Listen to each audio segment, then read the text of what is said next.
Good evening, everyone. Welcome to the second evening of the Health Restoration and Wellness Symposium at Andrews in association with Uchee Lifestyle Center. This afternoon, or this evening, we will be having a demonstration once again by Jai Hewlett, who is a lifestyle counselor. He's also a medical missionary and the educational director at Uchee Institute. This afternoon, we'll be doing a demonstration on hydrotherapy and how we can use it even in the privacy of our home for simple ailments such as fever, aches and pains, and many more ailments. It helps also for boosting our immune system, sinusitis. There are many things that we're teaching you that you can learn and teach others. Jai Hewlett is a father of 3, and I tell him he's Jamaican because he's also married to a Jamaican. So, welcome home. All right? So, this afternoon, he'll be showing us in a very practical manner the right way to do hydrotherapy. And this evening, tonight, please stay behind. No one is to leave after the demonstration of hydrotherapy workshop. We'll be doing natural remedies. Also this evening, we'll be having Dr. Sanchez, who will be discussing how to stop hypertension, heart disease, and stroke. So whether or not you're hypertensive or you have a history of any of these conditions, you must know somebody who is. So it's important for each of us to know what to do if we happen to be in that situation or a loved one. So enjoy, learn. You have your notepads. Please make notes. Can you please stand as we welcome the presence of the Holy Spirit? Heavenly Father, we thank you once again for sparing our lives, for bringing us here safely. Remember those who are on the way. We ask that you will clear the traffic and let them come quickly and safely, Lord.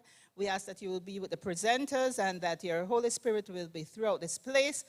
Heavenly Father, we know the health message is the right arm of the gospel, and we ask that indeed our body being the temple, that we will indeed keep it sacred and do whatever we need to do in order to build this temple in a way that we can worship and praise you in a healthy manner.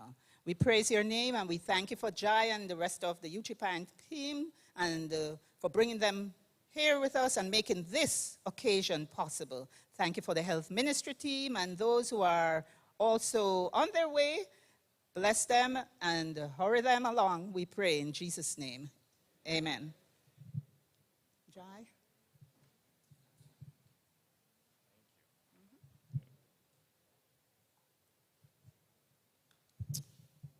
Good evening, and thank you for coming out and making it. I saw the traffic coming here. I was also, that traffic is not a joke.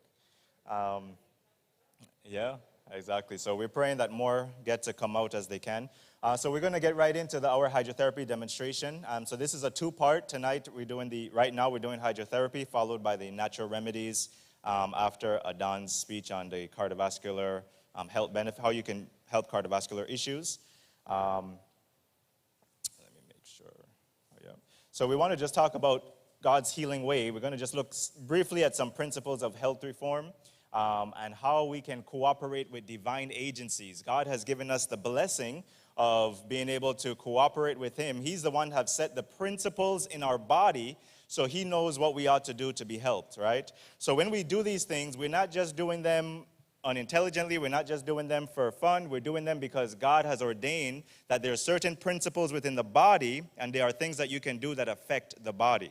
So let's get into that. First of all, there are laws that govern the body, that governs everything we do in life. And, some people have it as God's plan. You've heard about it. New start, God's plan, godly trust, open ear, daily exercise, sunlight, plenty of rest, lots of water, always temperate, and nutrition, right? So these are the health laws God has put within our body to help us to get better, to help us to prevent many of the chronic diseases that are taking place and plaguing the world. And in following these simple remedies, just these 8 steps, you can have abundant health. You can have help in recovery just by following those steps. I do have to go on. I could always come back to that slide a different time, okay? Just for time. Okay, so we'll get into that. So introduction of hydrotherapy from the dawn of recorded history. They have individuals of the Babylonian, the Egyptians, the Greeks, the Romans. Many individuals actually use treatment baths. And in Sparta, people know about Spartans. They were a very rough group. And they had laws passed that the Spartan soldiers had to take frequent baths. But not just any baths. What type of baths? Cold baths. Anybody here love cold baths? Now, I know not in Jamaica. We love the sun, right? But cold baths. But there's a reason they did the cold baths. But we're going to get into that. I know we run away, but could it be that the cold baths had more benefits than we could imagine? You remember the story, right, of Naaman when Elisha sent a messenger onto him and said, go and wash in the Jordan how many times? 7 times, and your flesh shall come again to thee, and thou shalt be clean. Did Naaman say, oh, that sounds like a beautiful treatment, let me go? What did he say? Exactly. He was saying basically, no, aren't there cleaner beaches in Jamaica? Isn't there somewhere else I can go to enjoy? And he turned around to leave, but what stopped him? A faithful servant. You could be the faithful servant that encourages individuals, give it a try. You could be the difference in somebody's life from staying dirty or getting clean. The faithful servant. Then went he down and dipped himself 7 times in Jordan, according to the saying of the Son of Man, and his flesh came again like unto the flesh of a little child, and he was clean. Can you imagine he dipped 4 times? And what happened? Nothing. 5 times. 6 times. And this brother's thinking, man, this is so, I am a general. Can you imagine that? But what happened when he went the 7th time? He came up clean. You know why? Because he obeyed. He followed the instructions. Proverbs 8:33, hear instructions and be wise. So he followed the instructions, and in the instructions, he received the healing. And do you think his fate changed? Yes. But where did the faith start? It wasn't after. He had to actually have the faith to still do what? To do it. So when we do our hydrotherapy treatments and individuals look at it and says, man, you put in some wet towels on top of me? Yeah, right? Well, we're going to learn about that, hydrotherapy. So when it comes to hydrotherapy, now that was with Naaman in the past, but Kellogg, a little over 100 years ago, maybe a little more than that, people from all over the world went to the Battle Creek Sanitarium where Dr. Kellogg successfully treated serious infections and many other conditions using what? Hydrotherapy. There's people like Abraham Lincoln, Ford, the Ford company and cars, Ford actually went to him. In the United States, we have something called J.C. Penney. Do you have J.C. Penney here? Yeah. Do you know J.C. Penney? You don't have J.C. Penney here? Oh, okay. You say not yet? Yeah, J.C. Penney, he might come to Jamaica. But yeah, so J.C. Penney was there. Many famous individuals came from the United States and abroad to go to the sanitarium because of what was being done. And he was considered by many the greatest living physician of his time. And actually it was written of him that he is the physician of God. That's a big order to take. Common types of hydrotherapy. So what type of hydrotherapy do we use or people hear about now? Things like jacuzzi, steam baths, hot foot baths, colon cleanses, water picks for the teeth, ice packs. All these are just different ones from more, I guess, wealthy looking things like what you see in that to the simplicity of ice packs. There's a variation of them, but you can still receive benefit, right? So how does it work inside the body? It increases the circulation of the blood. It stimulates the immune system to combat diseases. And it rids the body of toxins. And these are the forms of which we're going to use, or you can use hydrotherapy. In all the form it can be used, right? As a liquid, as a solid, and as a gas, they can be used. And the physiology of how this is, basically, is you have a blood vessel, right? So in the middle, you see a normal artery, or a normal blood vessel. Specific an artery. And what happens is when you heat it up, it dilates and when it gets cold, it constricts. Notice the blood vessel itself is not moving. It's within the walls. So whenever you hear things like arteriosclerosis or atherosclerosis, we're just talking about, are you saying something? Oh, I'm sorry. Yeah, we're just talking about things that are within the blood vessel itself. So I'm going to just show you this. So whenever you put your foot, let's say you put a foot in hot water. I'm just showing you the 2 feet in different waters. But let's say you put your foot in hot water or cold water. When it goes into the hot water, you see how much more blood cells are coming through?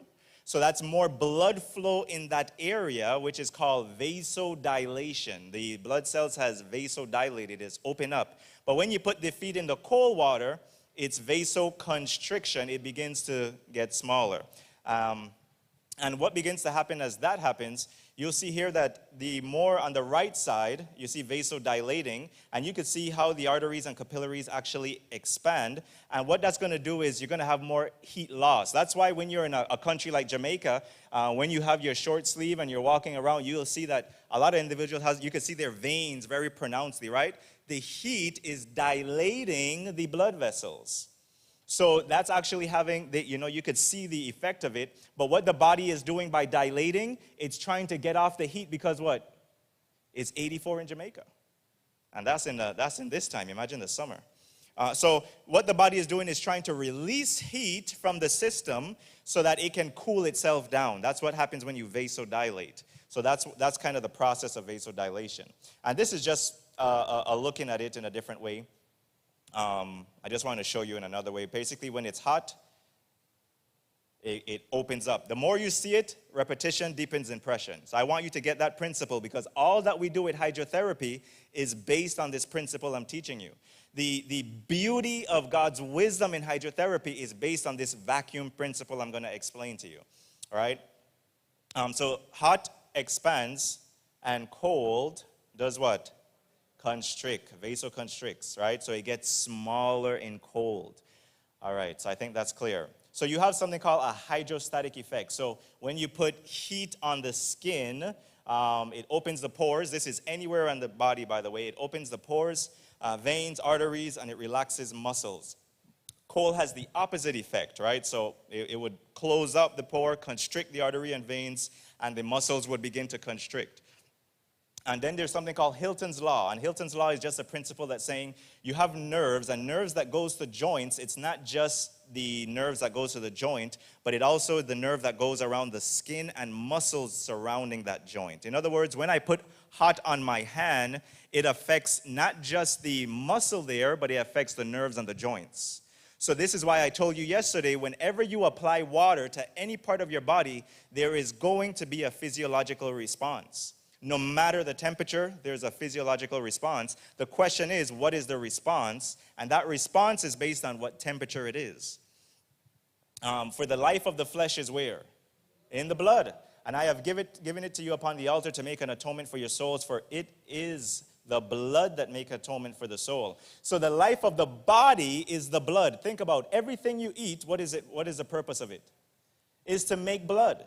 When you break down food into all its components, it goes to feed cells, it goes to make healthy blood.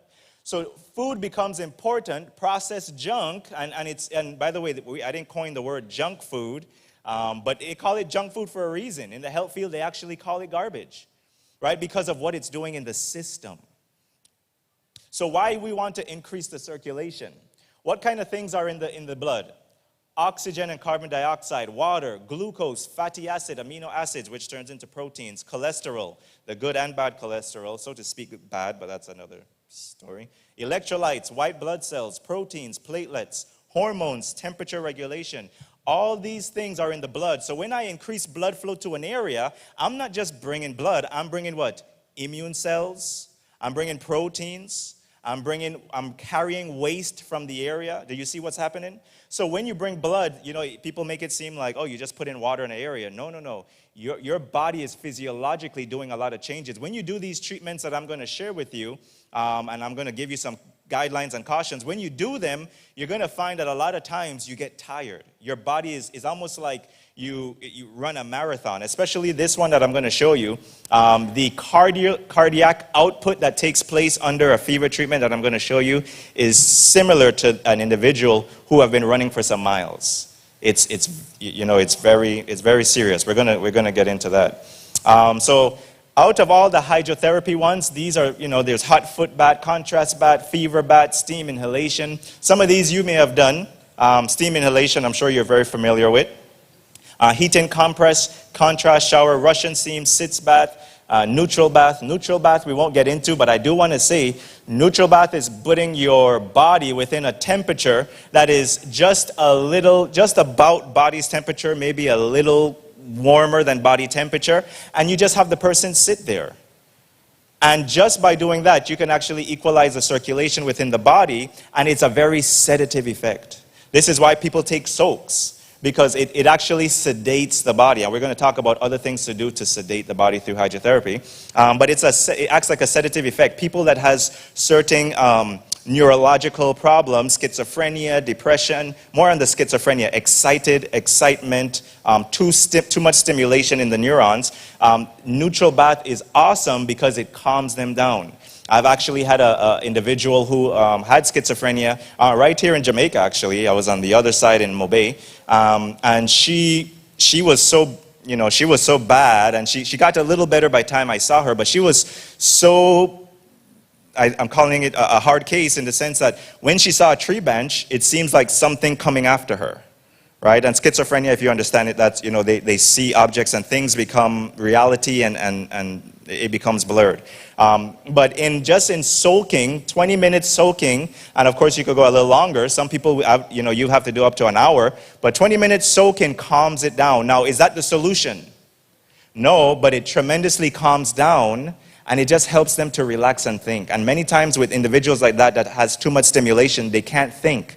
They don't sleep well, which is a cycle, because when you don't sleep, that's a whole other problem. You miss the washout that takes place when through the glia cells and all the things that take place. But the four that we're going to get into today is the fever bath, the contrast bath, the fomentations, and the hot foot bath. We might not get into all of them depending on time. So what I want to do is I'm actually going to start with the fomentations because that's going to take a little time, and we'll see where we are so we could end on time also. Let me just share this with you. Anybody ever had a fever?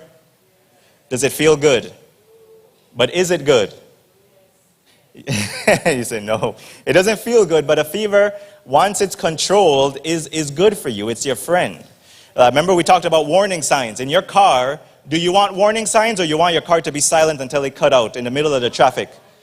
You know those people in the traffic ain't care about what's going on with your car. You stop, they're going to honk at you, right? So you want warning signs. Warning signs let you know you got to do something while you can. You don't want to have to wait till somebody have to carry you away, right? So perfect health depends upon what? Perfect circulation. Nature is burdened and endeavors to resist your efforts to cripple her. Chills and fevers are the result of those attempts to rid herself of the burden you lay upon her. Nature, to relieve herself of poisonous impurities, makes an effort to free the system, which effort produces fevers and what is termed disease. So we see a fever and we said, oh no, take some Tylenol, which is going to shut down to a degree the hypothalamus, your temperature control center in the brain, and the body thinks, oh, well, my fever lowered down with the Tylenol, I feel good. But did you solve the problem? No, the fever was trying to ramp up in order for your body to get heated, because viruses and bacteria, especially viruses, but bacteria also, they're thermally weak, which means they cannot handle heat well. So when your body heats up, the heat kills those viruses and bacteria. But not only the heat, by heating up the body, you also put white blood cells into circulation. Your killer cells, your different T cells go into circulation. So when we heat up a certain part of your body, you actually increase your white blood cells, and you increase something called phagocytosis, which is basically the ability of white blood cells to eat a pathogen, a bacteria, or a virus. Now, when I drink sugary substances or take a lot of sugar, you know what that does to your white blood cells? it not only lowers the amount of your white blood cells, but it lowers the ability of those white blood cells in how much they can eat. So, for instance, if one white blood cell within a minute, I'm just giving this as an example, could eat 14 different viruses, when you drink your sugary drink, one soda pop, just one can, who drinks just one can of soda? Just one can, then you've shut down that cell, so now instead of 14, it may only do 1 or 2. So that gives the virus and bacteria time to replicate in the body. You see what's going on? So this is what we want to do. How do you help those things? So for now, we might come back to that. I might come back to this, but I do want to give you some of these. That one's a little more complicated. So what we're going to do is look at fomentations. And fomentations, as you can see here, just direct your attention here. Is this podium in the way? Yep. I could just move that.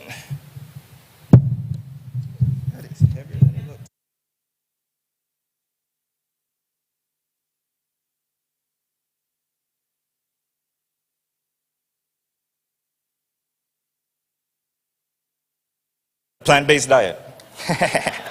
No, so fomentations, as you do fomentations, some of the things that it's good for is chest congestion, asthma, pneumonia, insomnia. I'm going to show you how to use it for those specific things. Pain, this is a really good one for pain. Painful parts of the body, and we'll talk about that.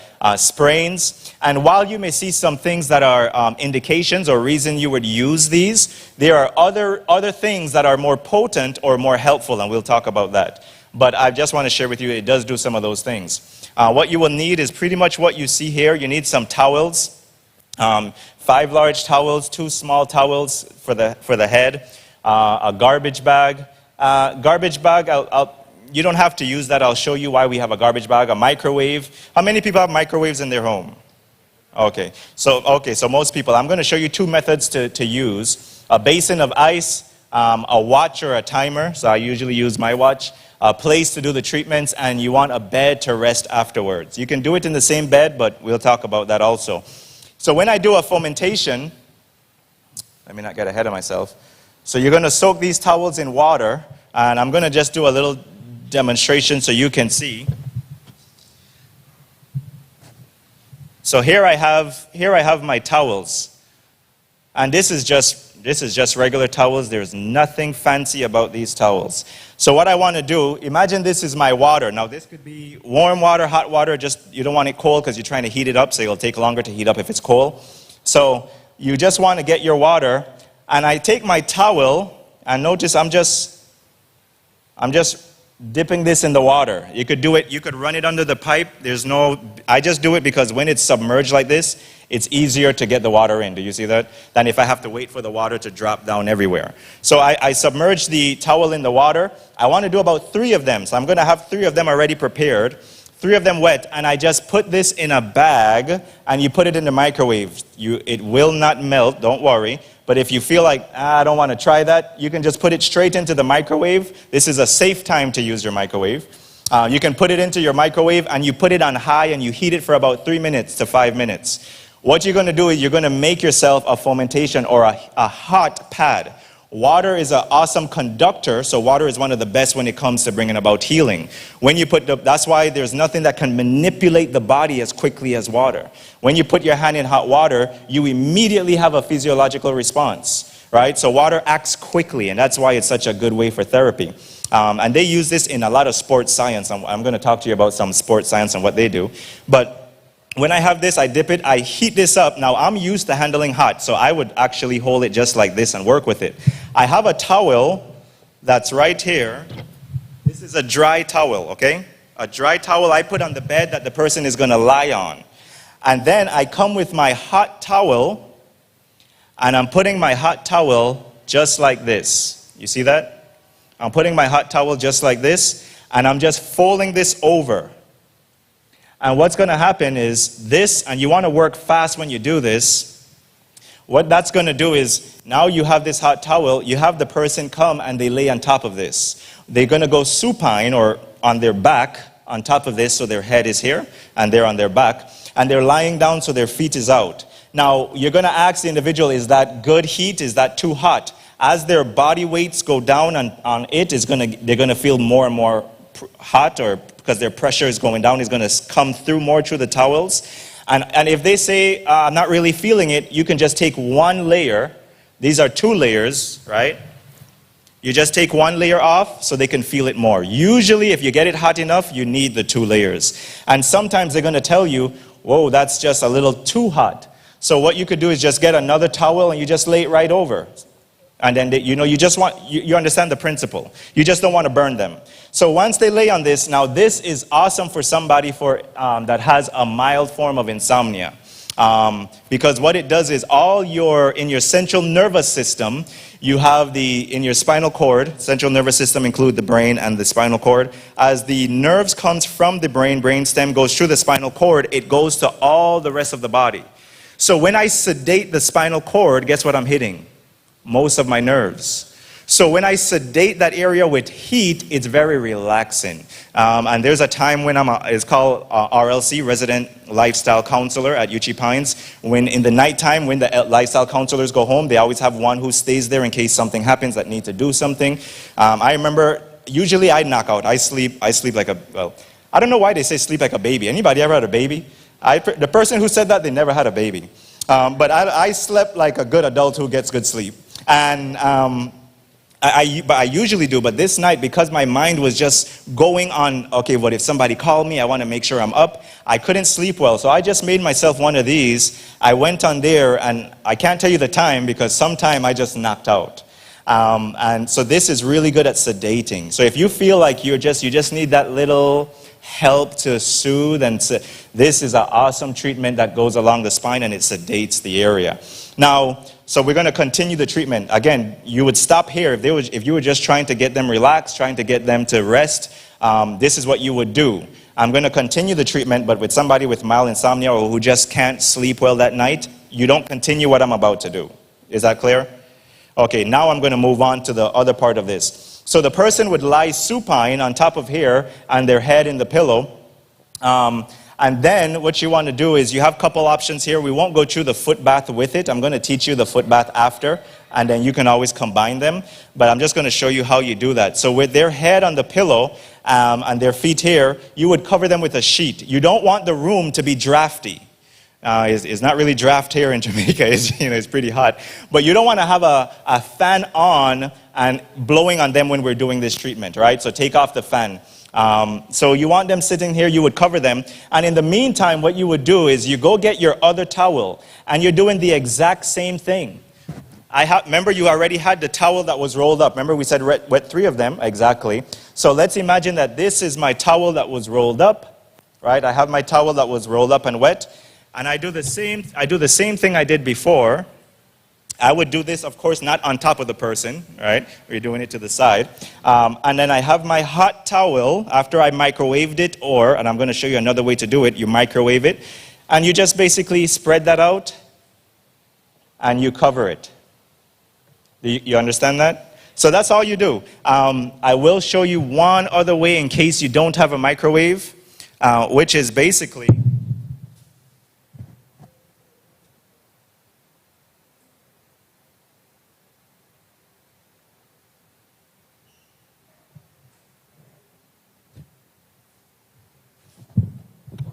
You just fold it in 2 like you saw me did, and then now I'm going to do like I'm going to wring it out. So just like this. And what you do is you get a pot of boiling water, so hot water, and imagine this is my hot water. This is what you'll do. You have it already wringed, and while it's in the wringed out position, you dip it in the hot water. So that when you come out, you see that? And then, all I have to do next is take that out and put it down. You see that? So that's another method. I'm coming back to the mic. That's another method. So what I'm going to do now with my new fomentation, the person is lying down. And as they're lying down, now I'm going to put this on their chest. Now, I don't know how he's going to feel. Adan, do you mind? Yep. So I just want to show you on how it's going to look. When you see it, you'll remember it more. I meant it, yeah. Oh, yeah.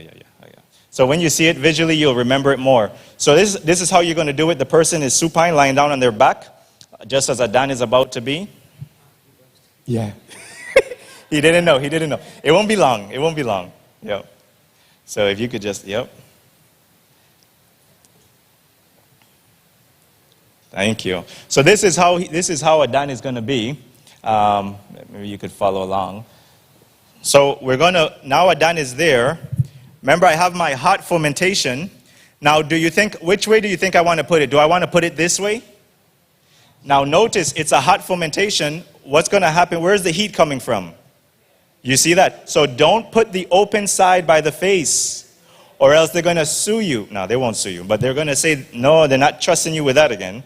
So you want to make sure that the closed end is right over. So let's say Adan has asthma or bronchitis or pneumonia. If this is pneumonia, you got to do this about 2 or 3 times a day. There's a whole protocol. So you don't just say, oh, I have pneumonia, let me do this once a day and see how I feel. You got to if you're going to go natural with pneumonia, you got to go hard, or you go to the hospital, please. Don't just assume. So if you have this, you have it on here. Now that's going to stay on for how long? 3 minutes. And then what's going to happen is in this, after that's on for 3 minutes, while that's on and he's comfortable, he's covered with a sheet, I'm getting my other fomentation ready. And I'm going to do the same thing like I've done before, and it's going to be to the side ready and waiting. So now I'm ready to change it. And now I'm going to take this off, and when I take it off, it doesn't matter if you're white, black, you're going to see the area is red. Why is the area red? What does heat do? It vasodilates. Now this is ice water, Jamaica's favorite. So when you have your washcloth, you dip it in the ice water, you let them know, I'm going to put the cold water, and you do what's called a cold mitten friction. You rub the area. Now, when we did the heat, we brought blood to the area. When we do the cold, it pushes blood away from the area and waste. And so we do this cycle again. When I'm done this, I do that for 30 seconds to 1 minute. When I'm done with it, you always dry off. Make sure you dry it off properly. Dry him off so he's no longer wet, or the steam from this could burn. So you want to dry off. And then, what do you think you do next? You just put it back on. You put on the new one that's heated, and you wait how long? 3 minutes. And then I do that again. I just do hot, cold, 5 to 7 times. 3 times a day for pneumonia. You want to be active with that. And then when I take it off, let's say I'm finishing now, I take it off. What do I end with? With cold. The only time where you want to be careful ending with cold is in individuals who have pleurisy. It's a thin tissue that separates the lungs from the lining of the wall of the lungs. And sometimes with ending with cold, it aggravates them more. Some people, not everybody. So you just want to be careful with that. But outside of that, you end with cold, you dry off. The person, and by the way, he's going to be sweating, especially if you do it with a foot bath.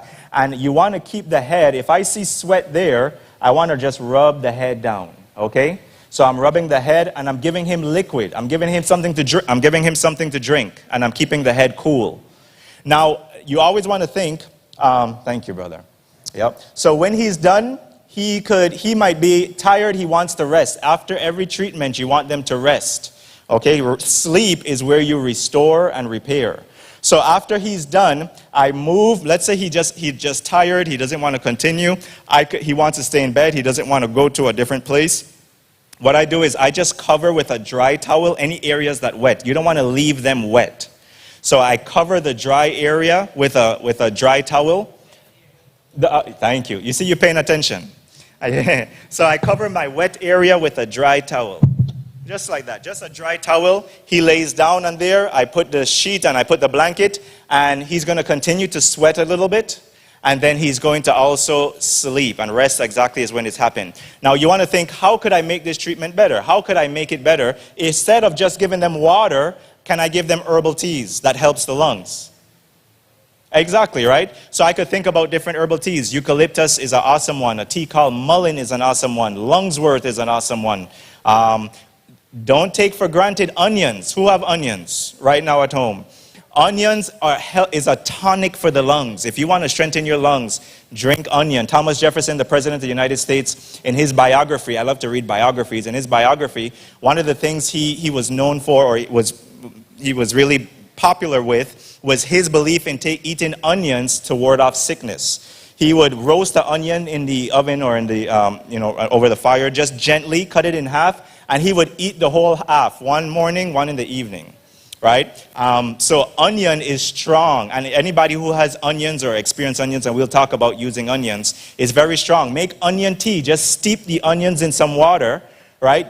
Gently simmer for 5 minutes. You leave it steeping for about 20 minutes, and the person just drinks that freely. Now, onion is a blood thinner, so if you're on blood thinners, you just have to, be careful. But if you're actually drinking that much onion, not just eating it, that's different, but drinking that much onion tea is a good blood thinner. It's a blood purifier, and so you just want them to be drinking them. Give them lots of onion tea as they go. You could also do garlic, because garlic is going to help tremendously with the pneumonia, the bronchitis, and asthma. You want things that opens up the lungs. So that's what you're going to do. So that's how you do this treatment. You let them rest for 30 minutes to an hour, 45 minutes to an hour. When they're finished, they go and they just take a cool shower. Not very cold, just a cool shower, rinse off, and then they can go about their day. You repeat that 2 to 3 times a day for pneumonia. Bronchitis, depending on how severe it is, you can repeat more than once also. So that's Fomentations. If I was using Fomentations just for pain, what I would do is the same process. You remember this process. Let's say I have back pain. I would have the person lay down on the bed or sit down, it doesn't matter, and I would have them, in this case, in the prone position, so they're facing like this, and I just put a fomentation right over their back. And the same thing I did on the chest, I do on the back. And when you do that, I wish I had it there, when individuals, when you put a fomentation, especially a very hot fomentation, over the back of an individual, there's a 150% increase of blood flow in that area. Studies show. That's a lot of blood flow. Now remember, you want the heat and the blood flow to go there because blood brings healing. The life of the flesh is in the blood. So when we bring the blood flow there, we're helping to bring not just blood, but everything that's in the blood, the plasma and the white blood cells, removing waste, inflammation that the white blood cells, as it breaks down, that debris needs to get moved out, right? So that's what we're doing with pain. And this could go anywhere. There was a guy who was due to have a minor surgery on his shoulder, and he came to a seminar we were doing in northern US. And then he had he couldn't lift it past here. This was painful for him. And he called it his baseball arm. He said it's not working. So we did a Fomentations. After he saw me, he came to me, he says, let's do one. We did a Fomentation right over that, 3 exchanges, just 3 exchanges. And he started doing this already. Range of motion immediately increased. And then he says, whoa. And then he start lifting. I tell him, you got to still, it was injured, so what do? You still take it easy, let it rest. So we did that couple times. And I told him, still go get it checked out by your doctor. Make sure that it's going in the right direction if you're going to continue. So that's Fomentations. And any questions with Fomentations? I can repeat the question if need be, if that helps. Yeah. Mm-hmm. Yep. Yep. Yep.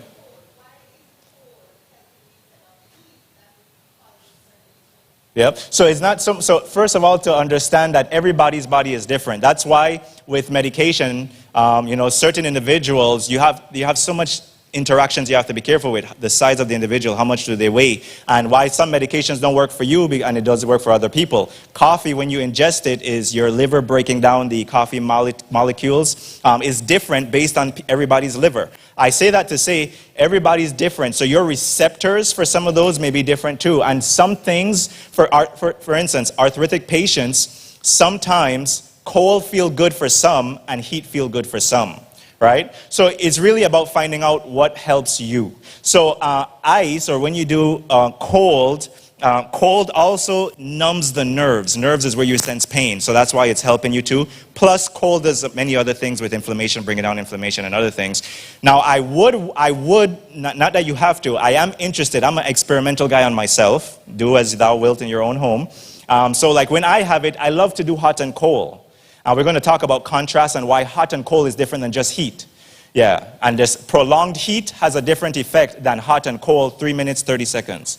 So we'll talk about that. Yep, just 2 questions and we'll go.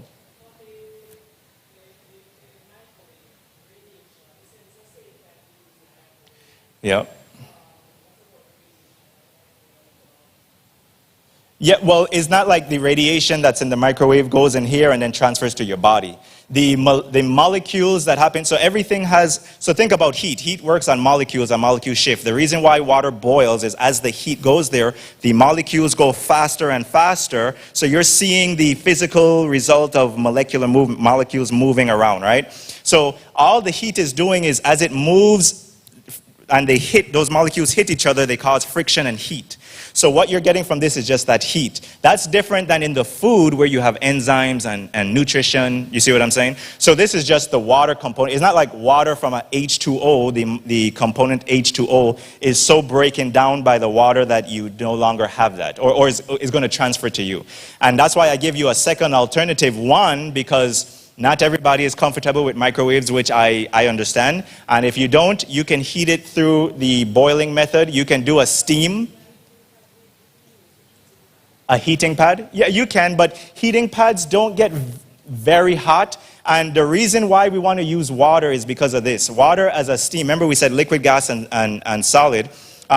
Steam penetrates deeper than other forms of water, right? That's why you have to be careful and when you put this on you, because of what the steam does. So when you do it, the heating pad is only going to go so far down past the skin, right? The amount of thickness of your skin. It only goes past a certain amount of that skin. So your tissues, or let's say the liver or wherever you're trying to do this, is not going to benefit. Because you can also do this over the pancreas to help your pancreas, stimulate your pancreas to work better. You can do it over the liver to help the liver. You can do it over the kidneys to help you see what I'm saying? You can put it over the area. You're stimulating the area for more blood flow. Oh, yeah, a quick one, and then my brother in the back. 1 second, her and then you, brother, and then we're gonna jump to the next one.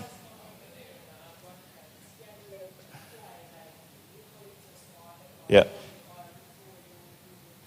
So the question is with pneumonia or bronchitis or one of those, can you use eucalyptus oil or one of those before you go? And the answer is definitely yes. You're always thinking, how could I make this better? Of course, you want to do it intelligently, right? Is this worth doing? You can put eucalyptus oil in there.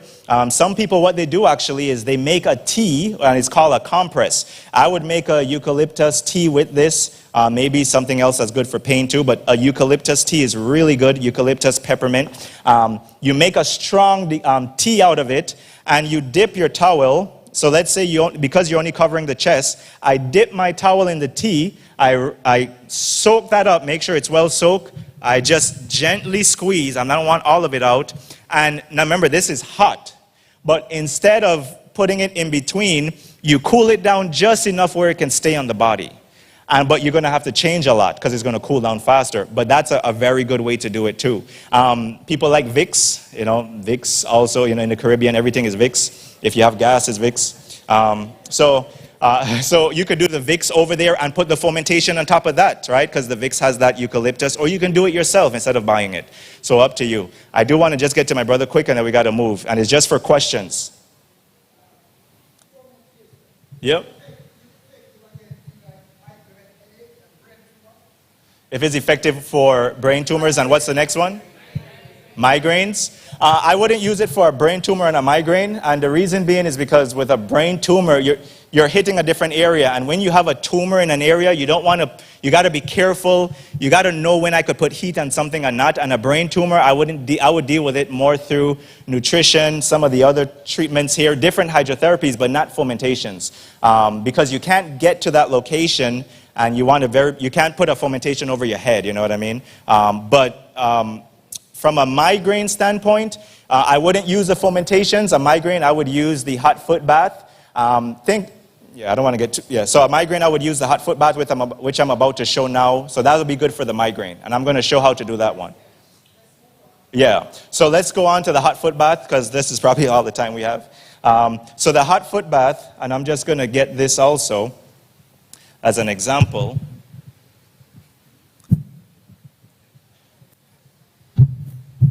So with a hot foot bath, so it's, I can show you.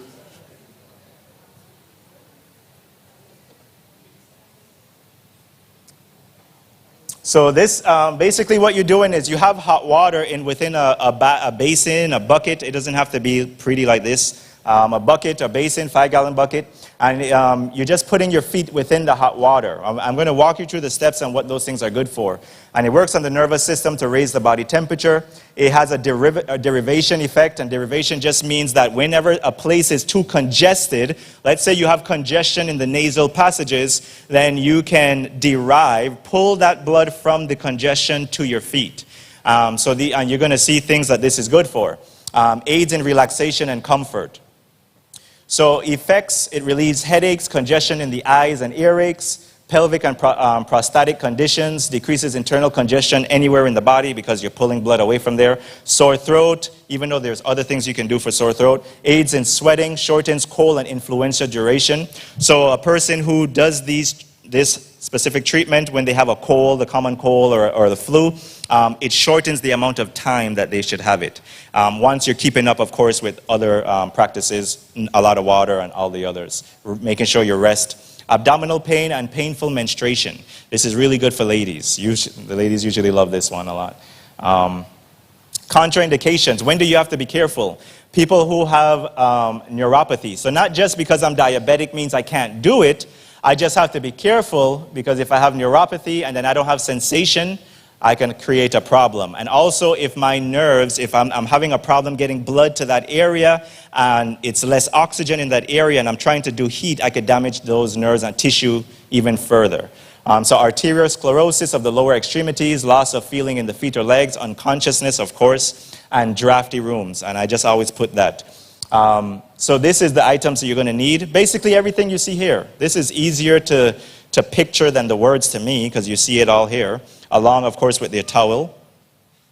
And you need a bed to rest. You're going to put them to rest after this. Sleep, sleep, sleep. Come and you're going to learn about sleep. It is super important.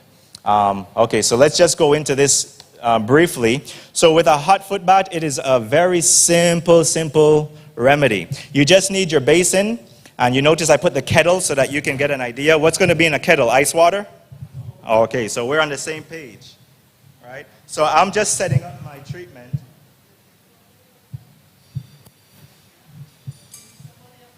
I will shortly, and I'll call for then. You sound like you're ready. Oh. Yeah, I could use my brother. When the time comes, I'll call you shortly.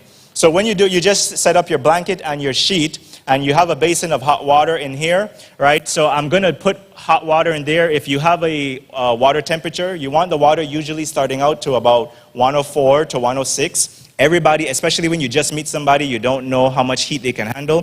104 to me is like nothing, is like cold to me. But some people, it's very hot, right? So you got to be careful. So you start off warm. As hot as they can tolerate is really the rule of thumb. So what you do, and now I'm just going to call my brother. You see you're willing? Yep. So now I want to just say he is a little taller. You want to use bigger sheets, especially the taller they are. If you're a wee little Zacchaeus like me, then you can use this type of sheets. So when I'm going to ask you to stand up 1 second. I'm sorry. Yep. So when the individual come, right, you have two methods. So you can sit down now. Yep. You have two methods, right? You want to make sure this is tall enough so that it can cover when you're about to cover, okay? So that's just the rule of thumb. Another way to do it is have them stand up and wrap them while they're standing up. You'll know for sure what it is. That's the two ways. So what we want to do is just get him ready. We're going to create a tent situation around him, right? So I'm going to wrap him. Now, of course, you're asking them about all the contraindications. Do you have diabetes? Do you have, you just want to know, do they have any loss of feeling in their legs, neuropathy, anything like those? And you just be careful. But let's say he just has a common cold. He's a normal, the usual average individual, which most people can do this. Then we want to get ready. Make sure you have everything that you need.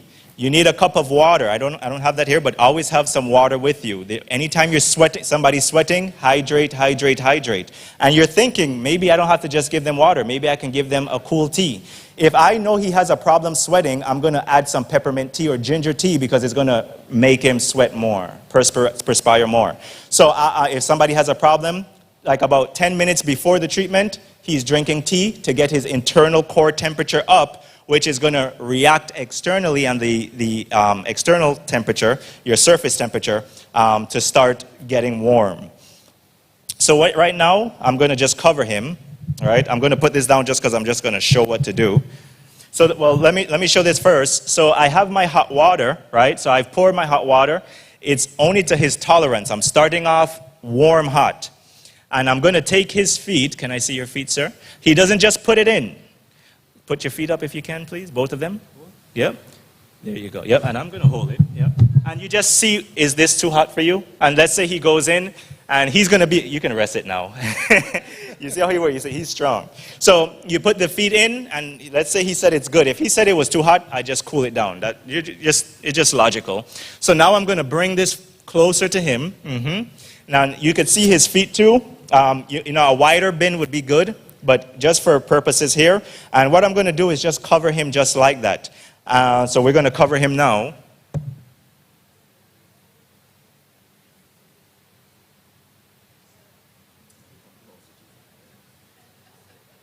So you see, he's yeah. So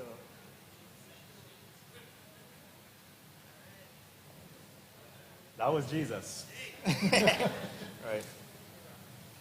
So right there, I could just get a clothespin or something, or I could just tuck this, right? So this is how you wanna have him. Now think about how hot Jamaica is. How you think he's gonna be in that? You don't even need to put the hot water.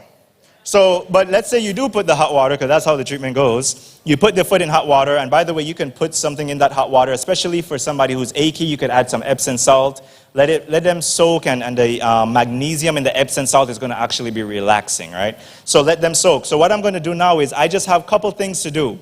I want to focus on his head, because he's going to start to sweat. I have my ice water. I have my cup, right? Let me get visual. I have my cup, my water for him, or tea.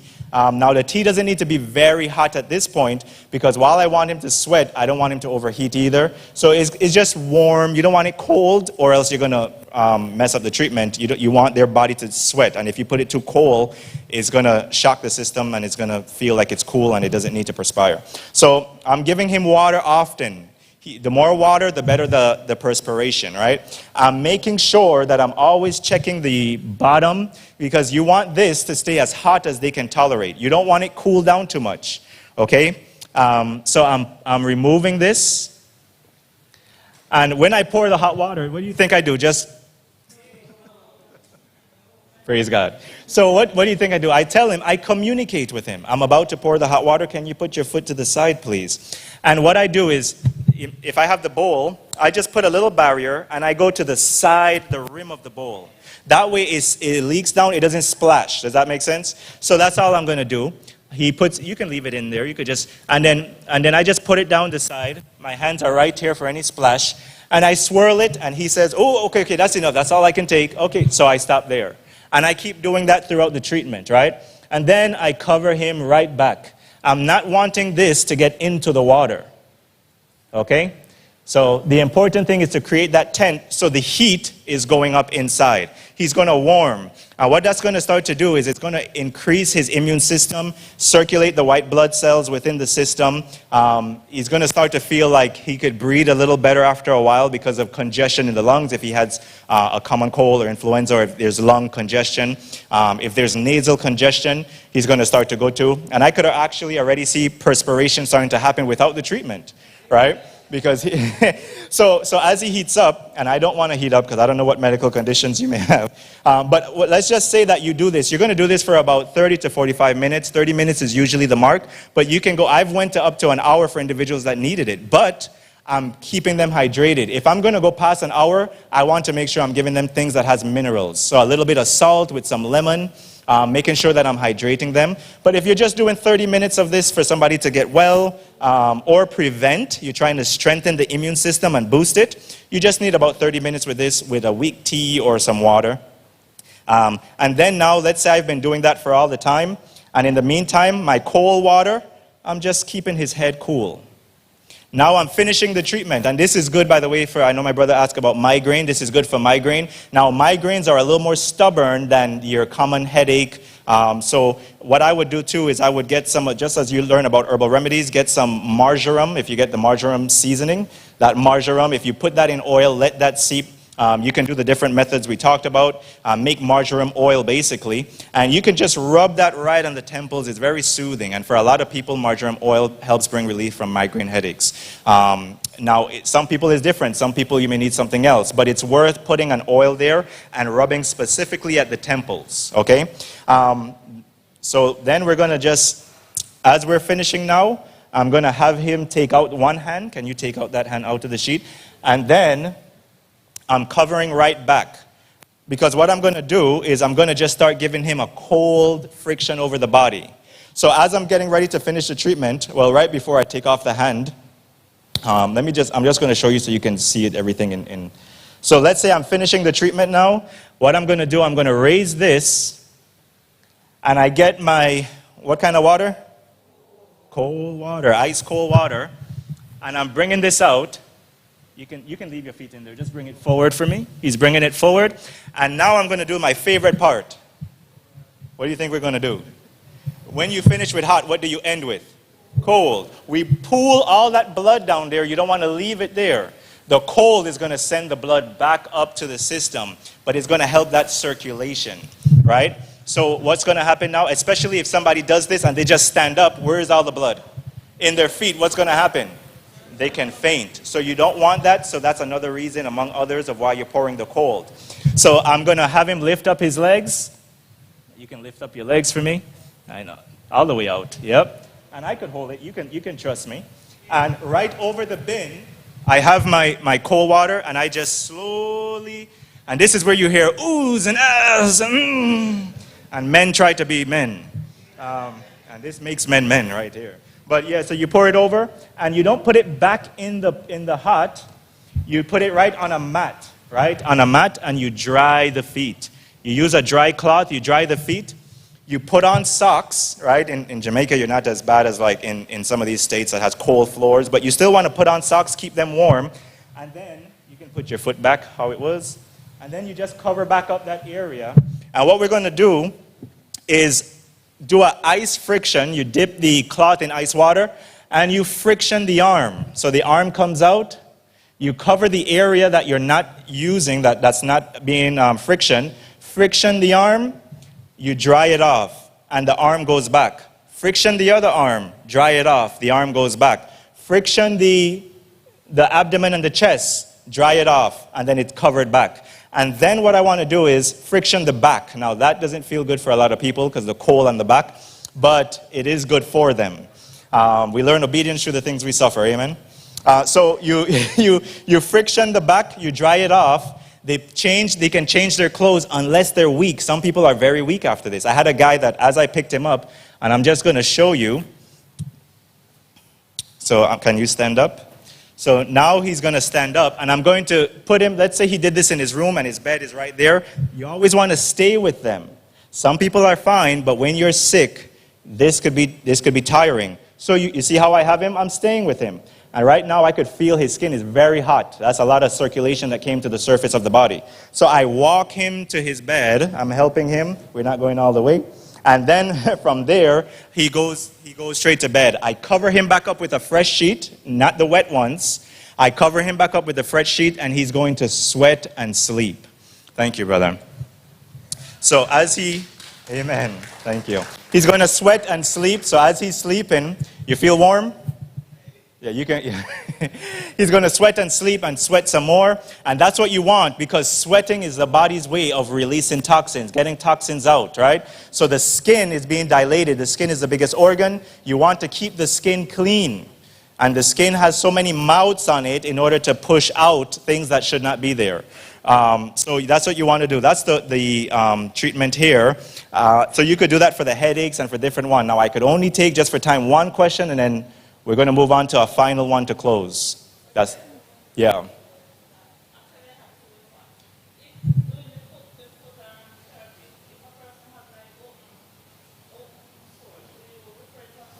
Yeah, exactly, yep. Or abscesses, any abscess, yeah, exactly.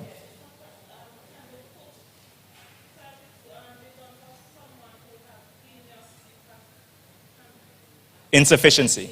Yeah. So let me just first say in the first one, the question that was asked is, can I do if I have open sores or abscess, can I put my foot in the hot water? You want to avoid it because I would take care of that sore first, right? And one of the reasons too is with that heat.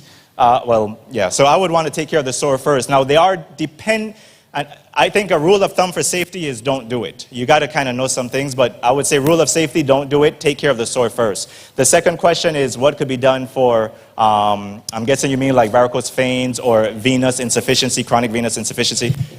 Painful, yep. So they've done studies and show that they've been real improvement in doing contrast. I'm about to do the contrast now real quick. We can't get deep into contrast, so I'm just showing you. You got to kind of get the principle, and it's simple. We're going to do it, and then we're going to close. No more hands. Last one. While I set this up. Go ahead, sis. Good evening. With regards to the fomentation, there is a procedure that some orthopedics recommend where they take plasma from a section of your body and inject it into a joint like the knee joint. And the explanation is to try and move blood or to stimulate the production of blood in the knee joint. Based on the benefits you explained for fomentation, would fomentation on that joint help to bring about the same result? I hear the latter part of what you said, but I missed what you say some people do. Okay, so the orthopedic recommends, or he wants to do a procedure to stimulate blood supply in the knee joint. And so the procedure is to take blood from somewhere else in the body, take the plasma from the blood and inject it in the knee. Now I was asking him, if the blood is already in the body, why is it I need to manually move the blood from elsewhere to inject it in the knee? I'm asking you, based on the benefits of fomentation as you explained, is it possible that the fomentation could be done on that knee joint that would help to pull blood into that area? Yeah, so you can still, I do want to be careful. It is worth the try. I'm not too familiar with what they do or why they do that specific one.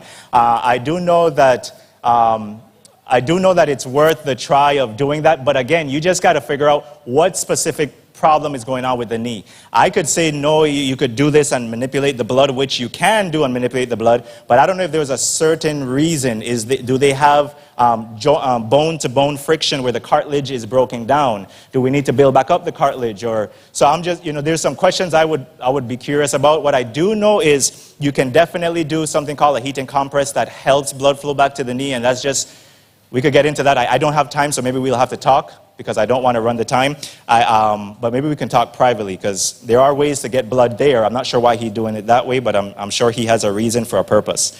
What I would say is just hot and cold. If you have a hot bin with cold water and a bin with hot water, any area that you're treating, a shoulder, you can use this. But if you have a sprained ankle or something like that, for instance, you can just dip your feet or your hand. Let's say it's your wrist. Let's say you had a little minor fracture that the doctor said, no, just go home and it'll take a while to heal.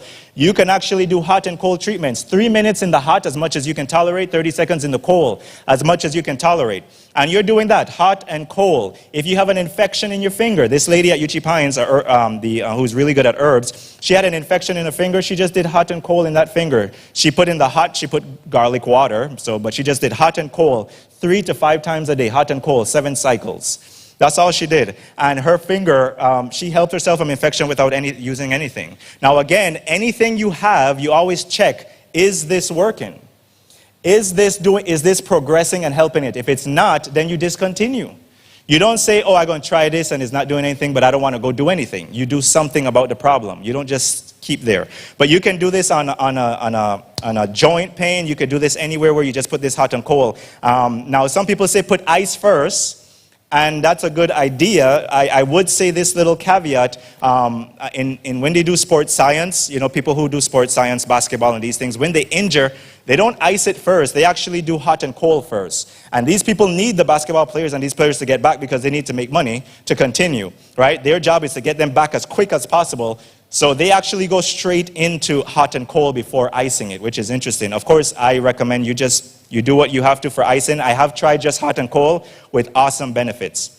There's so much more, even with this exactly, but we're going to stop there for time. So thank you for your time. Remember, don't go anywhere. We are going to start the next session, heart disease and cardiovascular issues. Adan will be speaking about that. So please stay by. And then after that, we're going to have natural remedies. So I hope you were blessed by God's grace, and we'll move on shortly.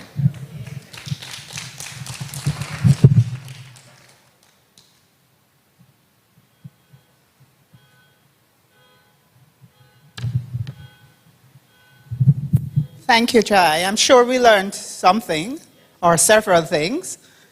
Any highlight as to what you learned? Anybody want to tell me quickly? What type of hydrotherapy can you perform at home? And foot bath? Remember during COVID? I'm sure most of you did steam inhalation, right? That's a form of hydrotherapy. Okay, so at this moment, this session is closing. We ask that you remain seated because we have yet more to come on stroke, hypertension, and how to stop this from happening. Also, we have another session on natural remedies. We would like to invite you to stand. Just stand, stretch. Okay? We've been sitting, so let's get the circulation going. No, I'm not going to sing. I'm not the singing person. All right? Okay, so at this moment, we're just going to thank the Lord. How about sharing a reason why you can thank God today? Somebody give me a quick reason. Amen. All right, she's thanking him for waking her up. Many people didn't wake up this morning. Give me another reason, somebody else. And this is a blessing. I mean, this is an awesome blessing being here. So we just want to praise God and thank him for bringing us here, and that we'll be here to enjoy and share. We're learning, and God expects his people to be empowered with knowledge, because he said that, what? My people shall perish because? All right. So, and wisdom, we have to pray for wisdom. So we thank you, Lord, for everything and for bringing us here. We thank you for the speakers you've prepared for this evening. And may you be with us in every possible way, we pray. Amen. Have a seat. And by the way, we have a survey. I'm asking everyone to participate. It's just an assessment, and we love your feedback because, we plan programs specifically for you. All right? Thank you.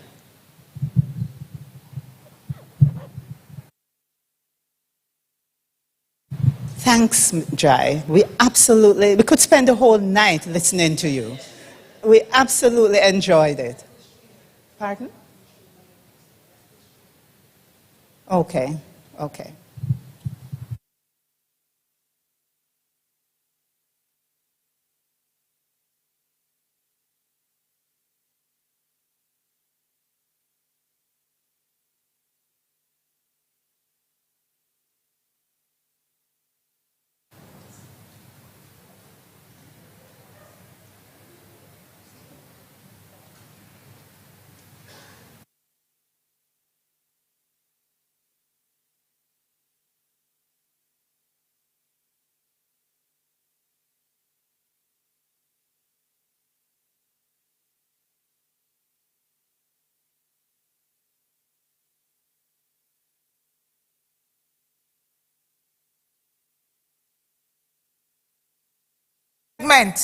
Because we want to get as much time as possible, right? So this next segment we'll be discussing while they're setting up stop hypertension, heart disease, and stroke. this next segment.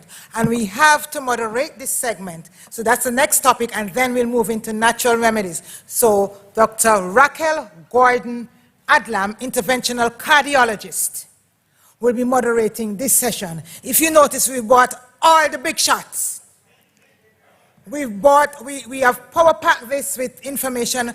We're backing up, so she'll be, what she sees in her practice, what you see in lifestyle. So we're kind of backing it up. So we have our interventional cardiologist, extraordinaire, second to none, Dr. Raquel Gordon Adlam, who will be chairing this session right now. Online. We want you to send and tell us where you're from. All those people who are from Cayman, Bahamas, Bermuda, Trinidad and Tobago, Europe, USA. Put in the chat where you from, where you're listening in from. Montego Bay, West Jamaica, St. Thomas. South is where? South. Oh, St. Elizabeth. Manchester, Portmore, Kingston. Let's know where you're tuning in from. And I now hand over to Dr. Raquel Gordon Adlam.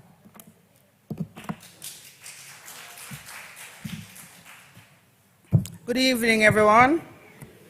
It is with great pleasure that I'm actually here just to assist in moderating this session today. And I will start off with a little introduction about cardiovascular disease, because it's something that's very important but also near and dear to me. So cardiovascular disease remains the leading cause of death throughout the world. Hypertension, diabetes, high cholesterol, contributing to a great disease of cardiovascular burden. Approximately 17.5 million people die per year from cardiovascular disease. And we know what 1 million persons look like. Can you imagine 17 times that? So it is very important that we understand what cardiovascular disease really represents. And just in summary, cardiovascular disease, when we talk about cardiovascular disease, we are referring to stroke, heart attack. So disease of the heart, but also disease of the blood vessels. And of course, the blood vessels of the brain contributes to cardiovascular disease. So out of every person that die from cardiovascular disease, a significant part of those persons are stroke and heart attack. So it's very important that we understand how to manage the lifestyle diseases, and so that we can actually help to prevent the development of cardiovascular disease and to reduce cardiovascular morbidity and mortality. So to discuss a little bit more on the lifestyle diseases is our first speaker, Dr. Adan Sanchez. He is from the lifestyle medicine, he's a lifestyle medicine physician at Uchee Pines Institute. And it is a fulfillment of a lifelong dream of becoming a missionary doctor for him. His inspiration from a young age to serve God in this role was fired by the story of Adventist medical missionaries. The principles of service to others was deeply instilled in Dr. Sanchez, who was raised in the Seventh-day Adventist family. He was academically prepared at the Montemorelos University School of Medicine in northern Mexico. However, in his last year of medical school, the desire to engage in preventative medicine was awakened. He obtained his MD in 2013. After graduation, his dream in part became a reality as he dedicated his time to serving the residents of several communities at a small clinic in rural Mexico. The tremendous medical issues facing the patients fueled in him a desire to broaden his medical experience in preventative medicine to better serve people. This resulted in his migration to the USA to further his training. Through a series of appointments and divine intervention, he joined the medical staff of Uchee Pines, where he continues to engage in researching lifestyle medicine and medical missionary work. He enjoys the challenge of not only managing illnesses that plague our world, but also that of identifying their causes. He is most grateful to fulfill his life purpose at the Uchee Pines Lifestyle Center as he uses God's plan to help others experience spiritual, emotional, and physical healing. Please help me welcome Dr. Sanchez.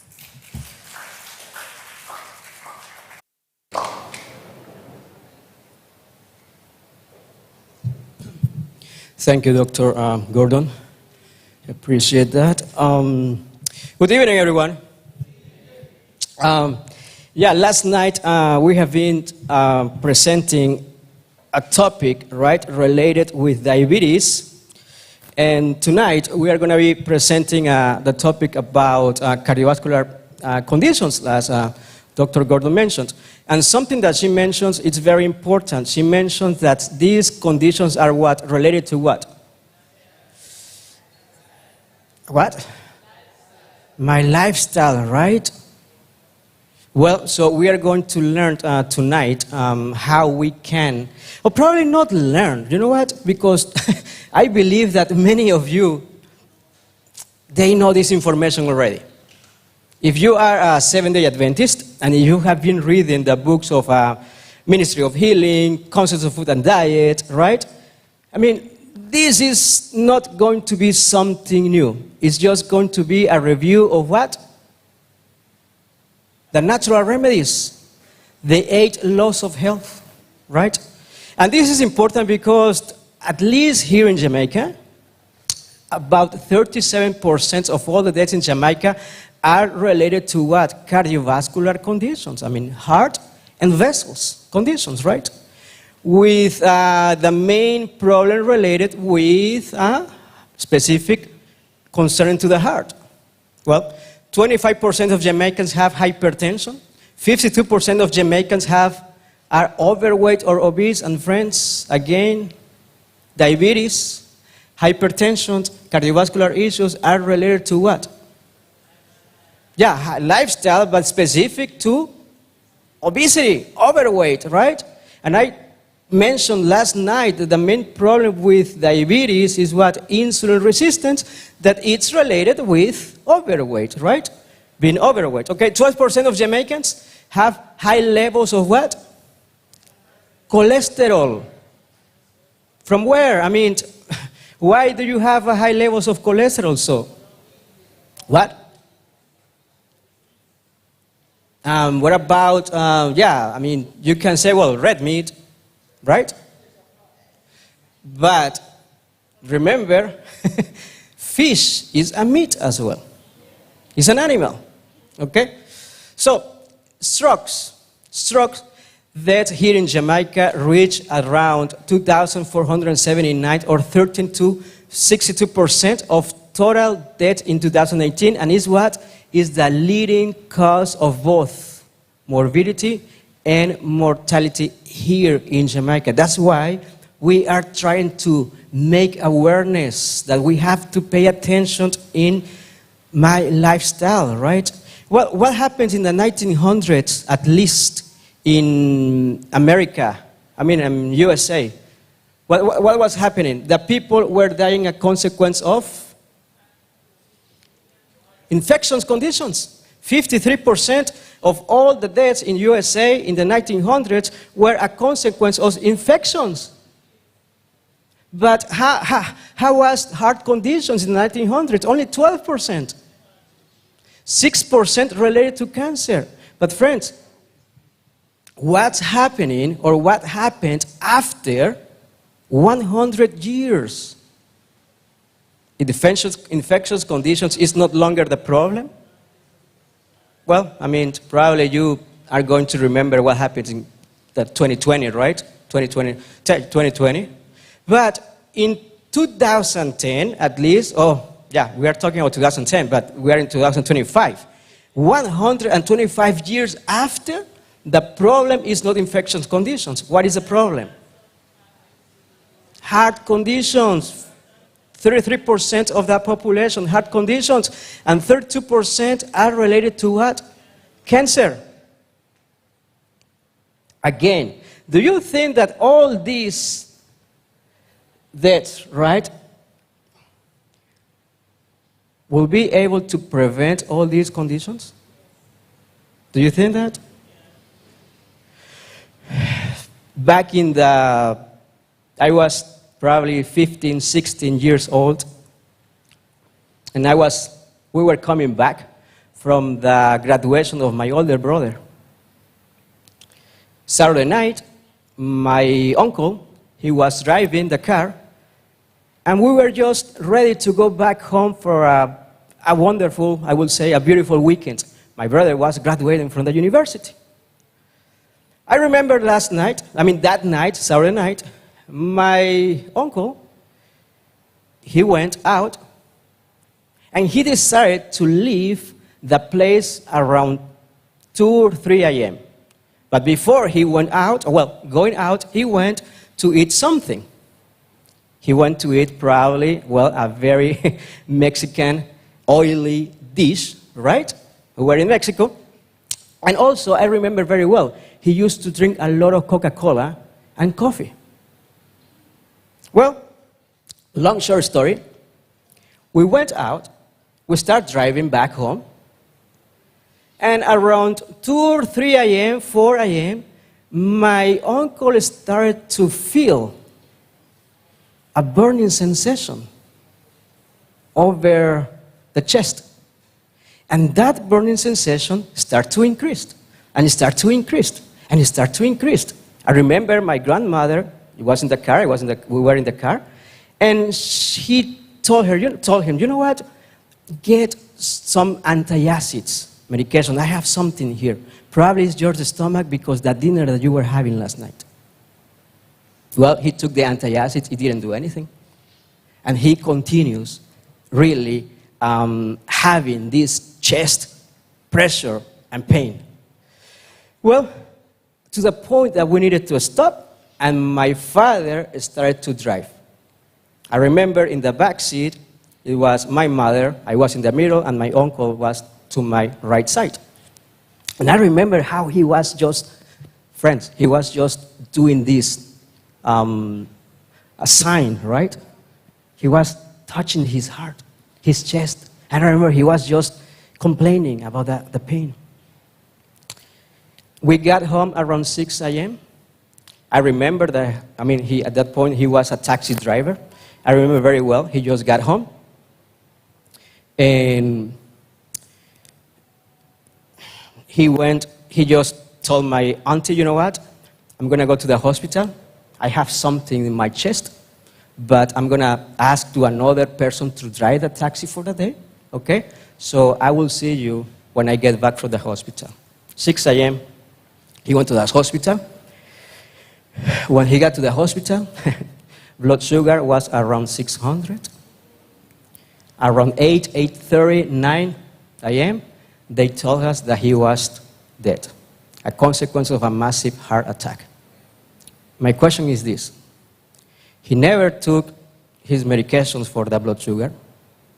By the way, we didn't know that he had blood sugar. I don't know if he had hypertension. He was overweight. And definitely, he was not doing any change in his lifestyle. He wasn't. Just 2 hours after he was having this problem, he was dead from a consequence of a heart attack. Friends, it's not a joke. We have to pay attention to these type of situations. And lifestyle plays a very important role in all these diseases. And I mentioned last night something very important, right? And I'm going to be presenting this quote probably every night over and over and over. Why? Because your brain needs to be rewired, change the mindset, right? And be aware, not just that we are going to have some conditions, but being aware that we can change those conditions, that we can prevent. We cannot be often reminded what? That health doesn't what? Depend on what? Chance. It's not a chance that you have diabetes. It's not a chance that you have hypertension. Why? Because effects have what? Causes. And we need to treat what? The cause, not just the effect, right? It is a result of what? Obedience to the law. This is recognized by the contestants in athletic games and trials of strength. These men make the most careful preparation. I mentioned last night Usain Bolt, right? Michael Jordan. Who else?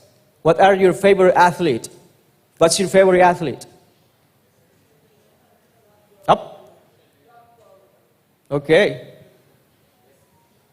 Well, I mean, do you think that these individuals, they born with those abilities? No, they had to what? To train and to train and to train. They know that they submit to what? To thorough training and strict discipline. Every physical habit is what? Careful regulated. They know that neglect, excess of carelessness, what? Which weakens or cripples any organ or function of the body, what? Would ensure what? Defeat. What is the definition of disease? Or what's the best definition of disease, I would say? Disease is an effort of nature to free the system from conditions that result from a what? Why we are getting sick. And friends, it's not just your food, okay? I don't want to put just in your mind that, oh yeah, I'm just going to become vegan and all my health conditions are going to go away. No, it doesn't work like that. Because I have been seeing vegans having strokes. I have been seeing vegans having heart attacks. I have been seeing vegans having cancer. So it doesn't work like that. It's what? The 8 natural laws of health. But diet is just one of them. Pure air, sunlight, right? Rest, exercise, proper diet, the use of water, trust in divine power. These are the true remedies. But we have been saying that we have to ascertain for what? The cause. Okay? Unhealthful conditions should be changed in wrong habits to be what? Corrected. It's okay to take your medications. It's okay to take your treatment. But friends, if we are not changing the habits, it's not going to be changing a lot. Right? Well, I took this picture from the Ministry of Health and Wellness from Jamaica, right? And, well, hypertension, what do the numbers mean, right? Well, your blood pressure, it should be in between what? 120/80, right? But if your blood pressure is around 140 already, over 90, we have a problem. But very interesting because it says here, okay, it says here from the Ministry of Health, hypertension is called what? A silent killer because person whose blood pressure is elevated or high usually what? Don't have any symptoms. And that's the problem. Because probably the first symptom that you will be having is going to be having a stroke. And you don't want that. Complications of hypertension, stroke, vision loss, heart failure, sexual dysfunction, kidney disease, heart attacks.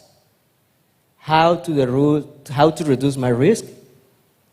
Eating healthy. Friends, I have been enjoying eating your fruits here. This morning we had papaya. We don't have that kind of papaya in USA, and we don't have that kind of papaya in Mexico, by the way. So I'm a little bit jealous about you, honestly. Because all the time when I go to Mexico, I feel proud that in Mexico we have a lot of fruits.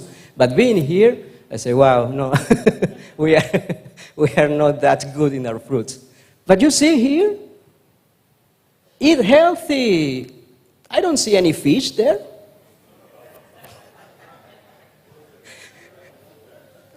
And I don't want to really just try to say that I mean, just be careful with what you are eating, okay? Reduce the alcohol intake, reduce what? Smoke, right? Smoking. Drink water and exercise. Interesting. And I was reading and in another website also, the Ministry of Health from Jamaica. I mean, they have all the guidelines, kind of like the 8 natural laws of health, the 8 natural remedies. Well, complications of high blood pressure. Main one, brain, right? Dr. Gordon mentioned about it, right? Problems with your eyes, right? Heart, infarction, right? Heart attacks, kidneys, blood. Last session in Uchee Pines for 17 days, one individual, we have 2 individuals with chronic kidney disease. One of them was only 40-something years old, and the other one was already like a 70-something years old, right? But the main problem of these 2 individuals, why they developed chronic kidney disease, was related, one of them to diabetes, and the other one to what? Hypertension. Because your kidneys needs to have a good blood flow, okay? Chest pain, shortness of breath, coughing, wheezing, swelling in the legs, ankles, or feet, right? Poor blood supply to the extremities, fatigue, okay? Fast or uneven heartbeat and palpitations. They are some symptoms that you have to pay attention and you have to go to check with your primary care physician, okay? 6 factors for heart disease. Well, just a repetition, right? High blood pressure, high cholesterol, obesity, diabetes, smoking, and also stress. 90% of all the hypertension individuals, they are going to be related to only 2 situations, 90%, okay? And I am glad that Jai was talking a lot about vasoconstriction, okay? Do you remember that term? Do you remember vasodilation? Do you remember he mentioned one word? He mentioned cardiac output. And what is that? Well, what is that? It's the amount of blood that your heart needs to be pumping every minute, okay? But why this is important? And I don't want to go in very technical terms, okay? But it is important to review how the heart and how your vessels are going to be working in order to promote hypertension. Because if we know the cause, we can what? Treat the problem, right? So 90% of all hypertension problems, okay, are going to be related with these 2 determinants. And one of them is the cardiac output, which is the amount of blood that your heart is going to be pumping every minute, and another term that is called total peripheral resistance. And what do you think that term it's about? What do you think? Total peripheral resistance. What is that? What do you think? Well, the resistance or a resistance that the vessels are going to push. Or well, the heart has to push into the vessels in order to pump out the what? The blood. That's the resistance, okay? So friends, all the medications,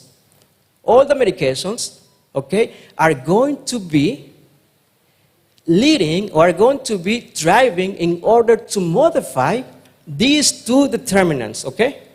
Cardiac output and the resistance or the vasoconstriction of your arteries, okay? Well, let's see. What is cardiac output? Again, is the what? Amount of blood that your heart is going to be pumping every minute. But we have a problem because the heart, it needs to be pumping certain amount of blood. And we have some determinants that they can change the amount, okay? And also they can increase or they can decrease the amount of blood. And that is important. And certain medications, specific diuretics, they are going to be working with that, okay? Let's see. Well, the 4 determinants, one of them is what? The heart rate. Okay, heart rate. If your heart rate is high, the amount of blood is going to be what? Well, high. Contractility, the strength of your heart. But what is this? Preload. Preload is what? The amount of blood that your veins needs to push back to your heart in order to have a good what? Blood pumping out to your arteries. Okay? So we have 4 determinants, okay? You don't have to learn the words. I just want to have a brief introduction because all the medications and treatments that we are going to be talking tonight are related to change these 2 determinants, okay? So let's talk about total peripheral resistance. What is that? Vasoconstriction or what? Vasodilation, okay? Well, this is the artery, okay? And vasoconstriction is what? The artery is going to be what? Close. Not 100% close, of course, right? And vasodilation is what? Opening the arteries. And friends, medications for hypertension, they are going to be working to what? Opening. Vasodilations. But guess what? Remember how we can promote vasodilation according to Jai's presentation. Using what? Using heat. There are 3 determinants in order to opening and close those vessels, okay? And the first one is going to be what? Well, there are 3 determinants. They are going to be related with this, with the increase of your hypertension, of your blood pressure, okay? And the first one, we spoke about the vasoconstriction and vasodilation, okay? Okay, if your vessel is closed, how is going to be the resistance? High or low? High, right? If the vessel is open, how is going to be the resistance? Low. So we are looking for that, okay? We are looking for that effect. But friends, so now I'm asking, what do you think that is the first determinant or the first factor in order to cause this vasoconstriction? What do you think? Which is going to increase the resistance. What do you think? Up? You know what? The main one is stress. It's not cholesterol. Stress. That's the main one. All the time when we are having a stressful situation, negative thoughts, stress, worriness, what? All these situations are going to exert a response or a signal in my glands, that on my organ that we have on top of my kidneys, okay? And this organ is going to start to release one compound or component that's called adrenaline. And adrenaline, you know what? What's the function of adrenaline? Vasoconstriction. Vasoconstriction. What's the other work of adrenaline? Increasing your heart rate. Remember? If you're increasing your heart rate, you're increasing what? Resistance. Okay? And friends, stress is good, okay? Stress is something good. Because probably now you are sitting down now, very relaxed, just listening what? But you guess what? I am a little bit stressed out. I feel a threat, you know? But guess what? If I will be living with this amount of stress 24/7, my blood pressure will be high all the time. My heart rate is going to be overworking all the time. The main problem, friends, of hypertension, many times, by mechanism, is going to be what? Stress. Brain, adrenal glands, adrenaline, and producing all these mechanisms, right? Sorry. Right? Increased blood pressure, increased heart rate.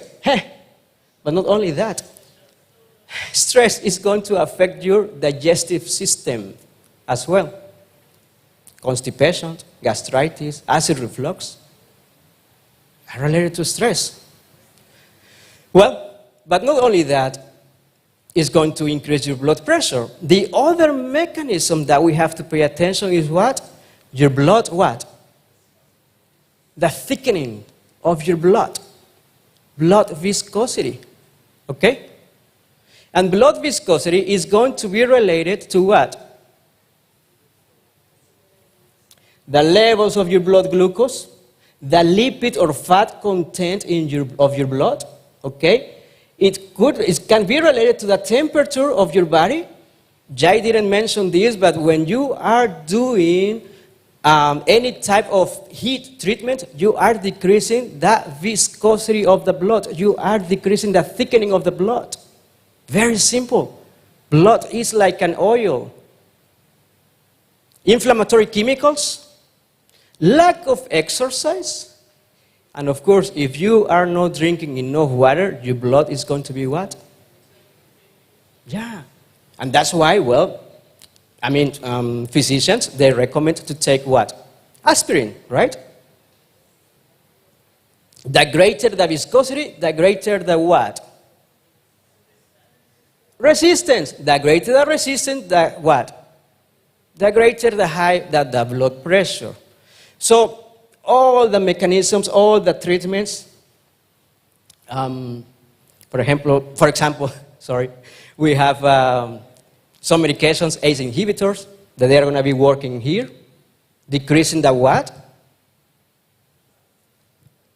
Decreasing the resistance. Okay? We have some other medications, alpha blockers, what? Decreasing what? The resistance. We have some other medications, for example, ARBs, or angiotensin receptor blockers, decreasing the resistance. But what about this one? Well, we have probably beta blockers, right? To decreasing the what? The heart rate, right? We have calcium channel blockers, decreasing what? Remember, the contractility, right?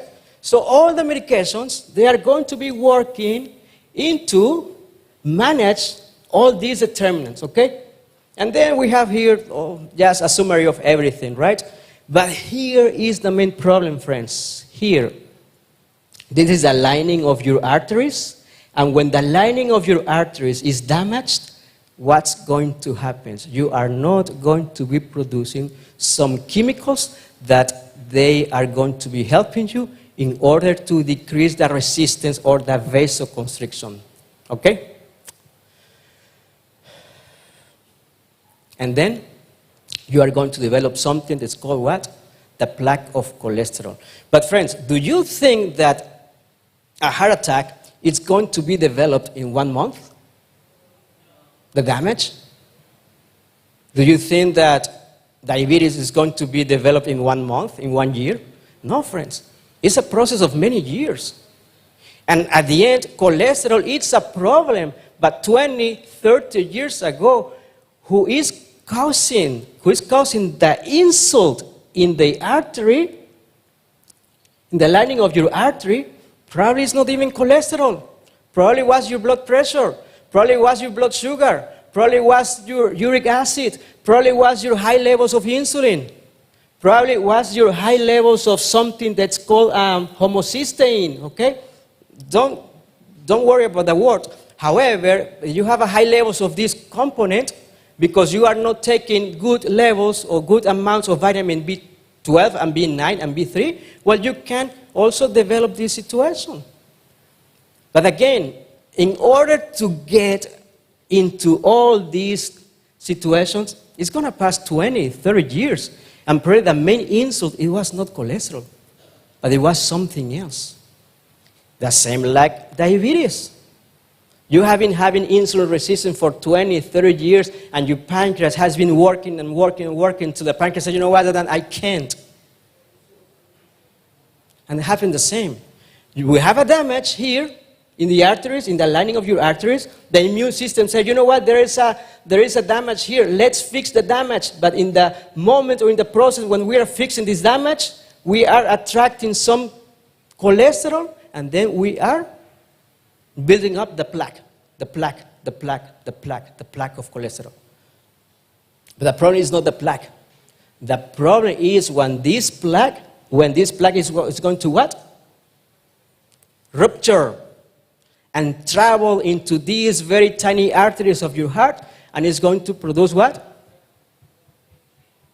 The obstruction. And that's called a heart attack.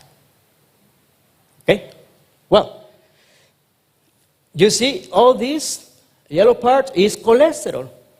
Okay? Cholesterol with some inflammatory chemicals as well.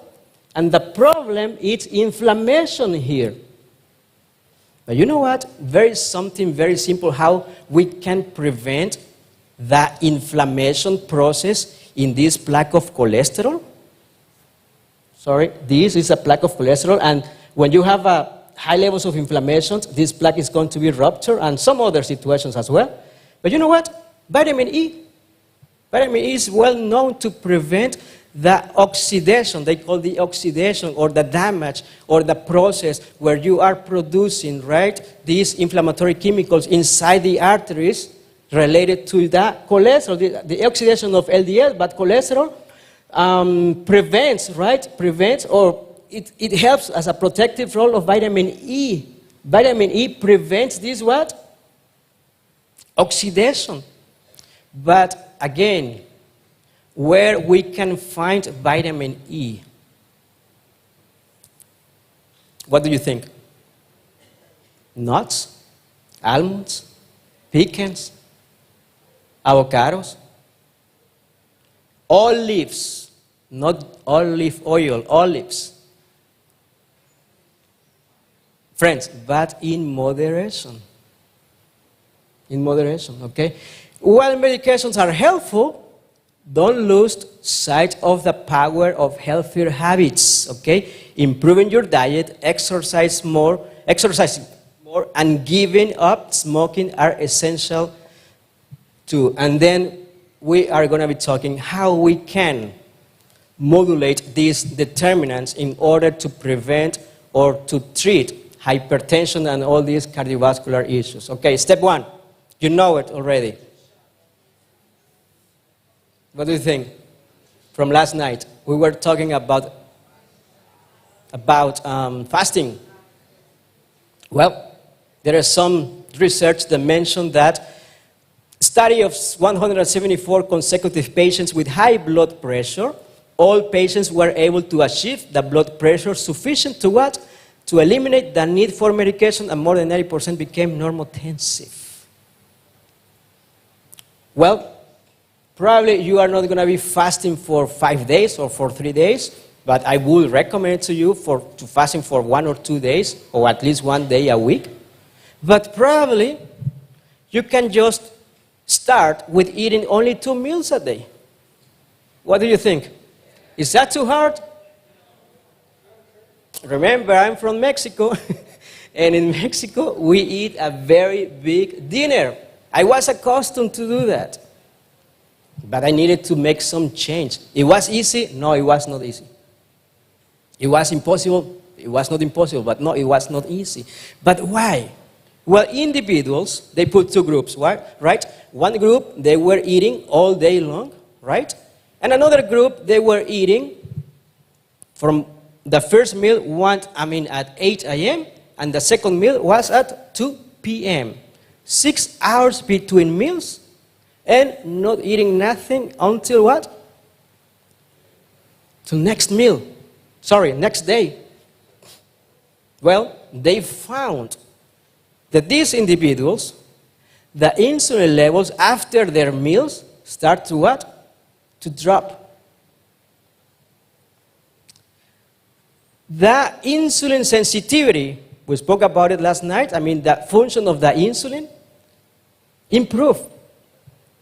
And then the pancreas, the function of the pancreas also improved. But we are talking about hypertension and heart conditions. The blood pressure also improved. And also, not only that, but as well, the production of many chemicals, inflammatory chemicals, also decreased. But what about cholesterol? And friends, if you are taking your statins, please continue taking your medications for cholesterol. But something very interesting that happens when you are eating only 2 meals a day, okay? Only 2 meals a day, okay? Statins is the medications, or is the family of the medications that they are going to be what? Working or function in order to decrease the levels of production of your cholesterol in your liver, or from your liver, okay? Everything is going to happen in your liver, because the liver is able to produce at least 1,200 milligrams of cholesterol every day. And that's the problem, because we don't need more cholesterol from outside. Okay, but let's check this mechanism, how it functions when you are eating only 2 meals a day, and how it's going to be affecting your cholesterol. And this is very interesting. It says here, statins act on the compound that mediate the first step in your liver in order to make cholesterol. Okay? That's the way how these medications are going to be, that's the function.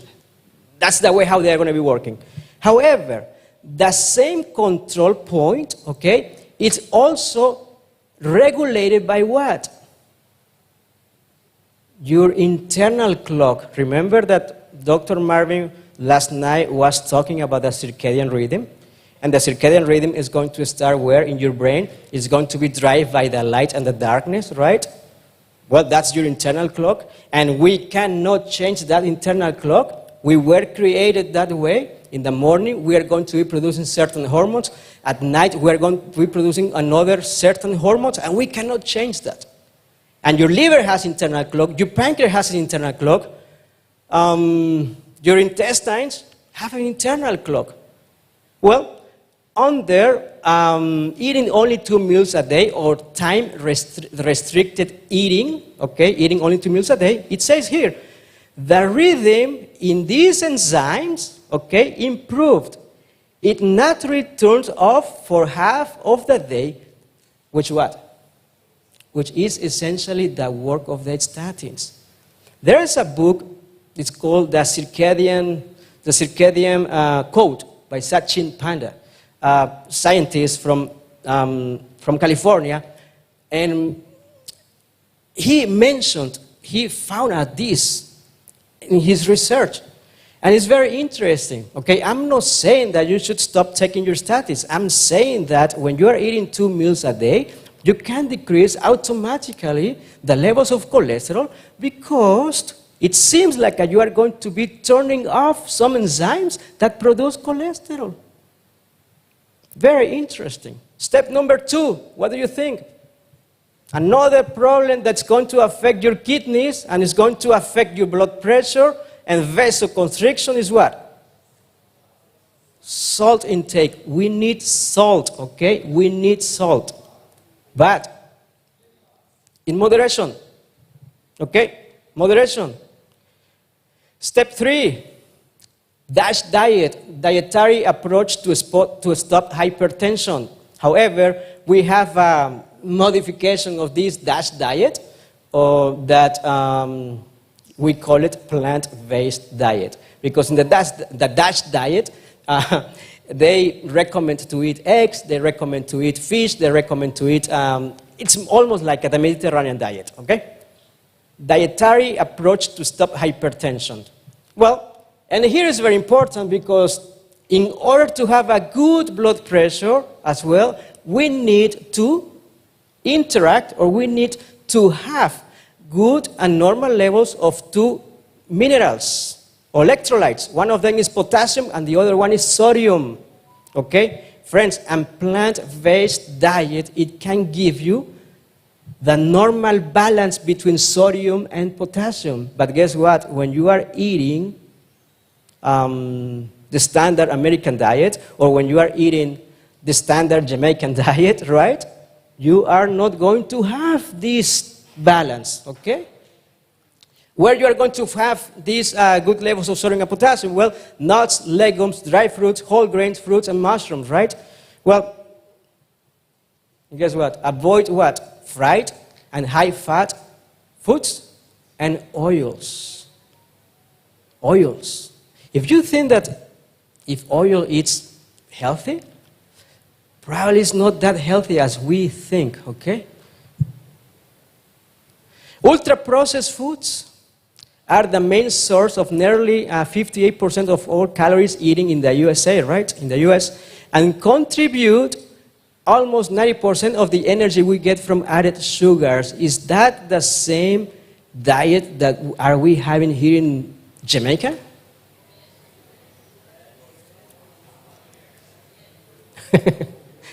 I haven't been in any fresh market from of the town, but I believe that this morning I ate kulalua. Sorry. Well, it's a green vegetable. Friends, you have a variety of greens. You have a variety of vegetables. For lunch, we ate 13 beans soup. Delicious. With corn. Spinach, right? Eggplant. Yesterday, we ate lima beans patties. Excellent. We ate, what else? Oh, breadfruit this morning. Yeah, for breakfast, right? And also we ate vegan peanut porridge. Vegan way. Yeah. So what I'm trying to say, you don't have to really, really break your brain in order to say, oh, I cannot eat healthy. I cannot eat healthy because, friends, we can eat healthy because if we go into the fresh market, we'll have all this food. Do you think that one meal is going to make a big difference? Definitely. Only one meal with fries, burgers is going to make a difference. Apparently, when we are eating this way, only one meal is going to decrease the action of your good cholesterol in order to counteract the action of the bad cholesterol. Okay, probably you don't see here top food sources of cholesterol, okay? Top food sources of cholesterol. Let's read it. Eggs, chicken, beef, burger, regular cheese, sausage, fish and fish mixed dishes, and Mexican food. Yeah.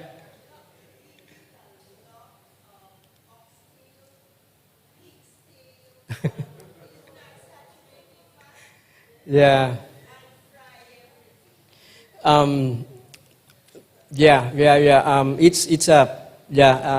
understand you. I understand you very well because, probably in the environment where I live, everybody's vegan. But when I'm going to Mexico, it's a little bit interesting that we have all these fruits, vegetables, legumes, seeds from the field, and we are not using it. Fruits.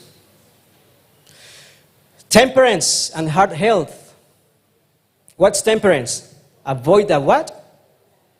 The bad and moderate the good. Be prepared to stop. Step 4.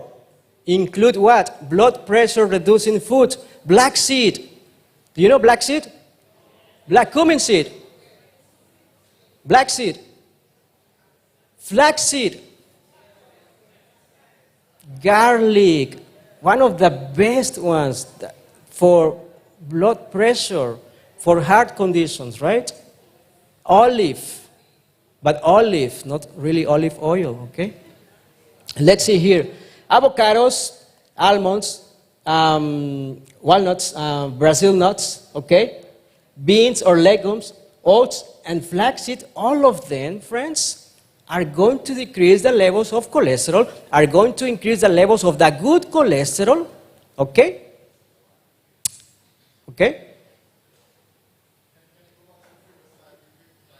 Yeah. However, friends, if I'm telling you that avocado, nuts, almonds are good, I am not saying that you are allowed to eat a can of walnuts, a bag of pecans. No. A handful or less than a handful a day.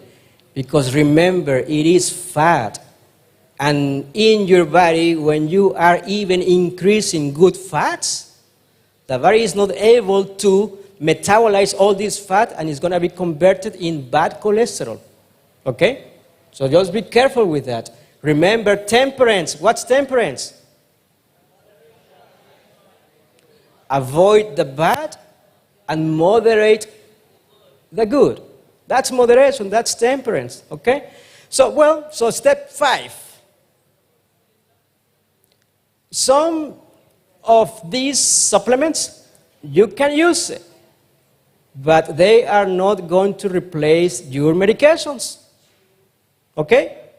CoQ10, B-complex, magnesium, and L-arginine. Okay? They are some of the supplements that you can take in order to, help in the process with your lifestyle, with your medications, in order to prevent complications from hypertension, which the main one is going to be strokes, okay?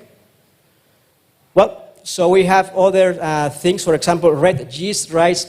Honestly, friends, red yeast rice and Google, they are some plants that apparently they can work in order to reduce your cholesterol, but guess what? Those plants, they can work the same mechanism as statins, okay? The medication that lower your cholesterol. Do I recommend a lot of red yeast rice and Google? Not really, okay? The main one could be oats, okay? Some herbs for the blood pressure, and the main one,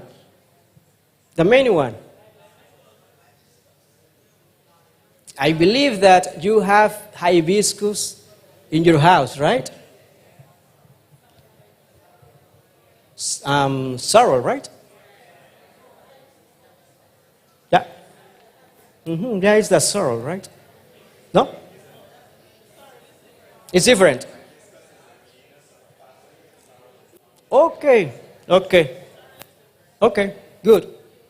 Thank you. Yeah.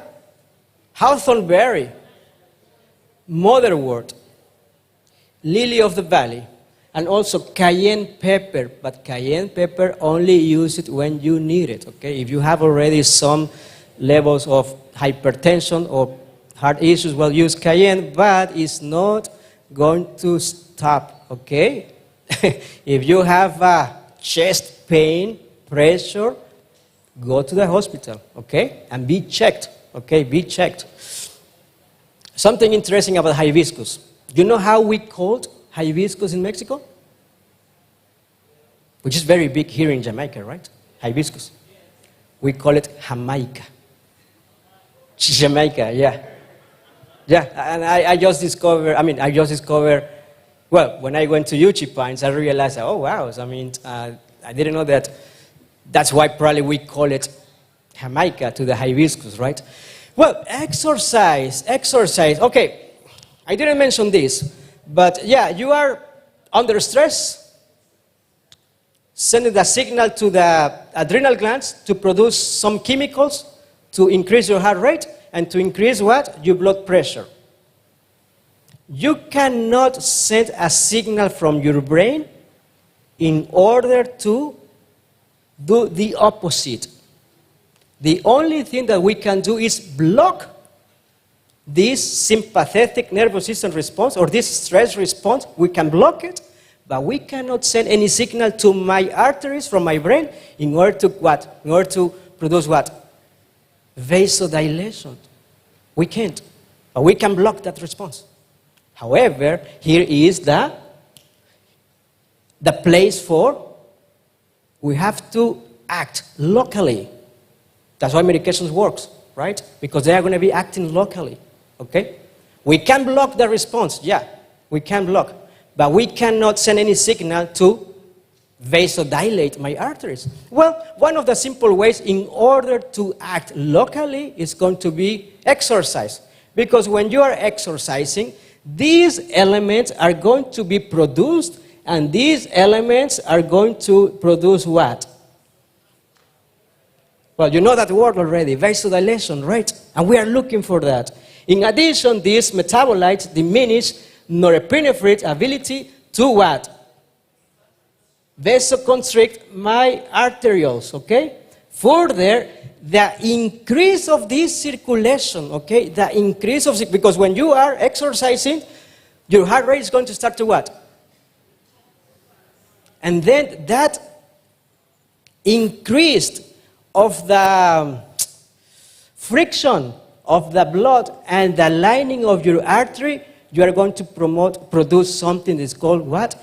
Nitric oxide, which is the major vasodilator together with L-arginine, together with L-arginine in order to open those arteries. Friends, it's very important exercise. And when I'm saying exercise, it's not that you have to have a membership in the gym.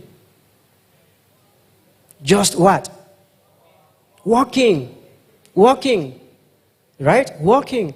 And if you want to have a better benefit of these elements be produced, hot foot bath. Main treatment for hypertension. Hot foot bath. Because it's going to mimic the action of exercise, okay? It's going to increase it's going to increase the heart rate, it's going to produce vasodilation, you are going to increase the friction in your arteries, right? A friend of mine, he used to call this a gymnastic, how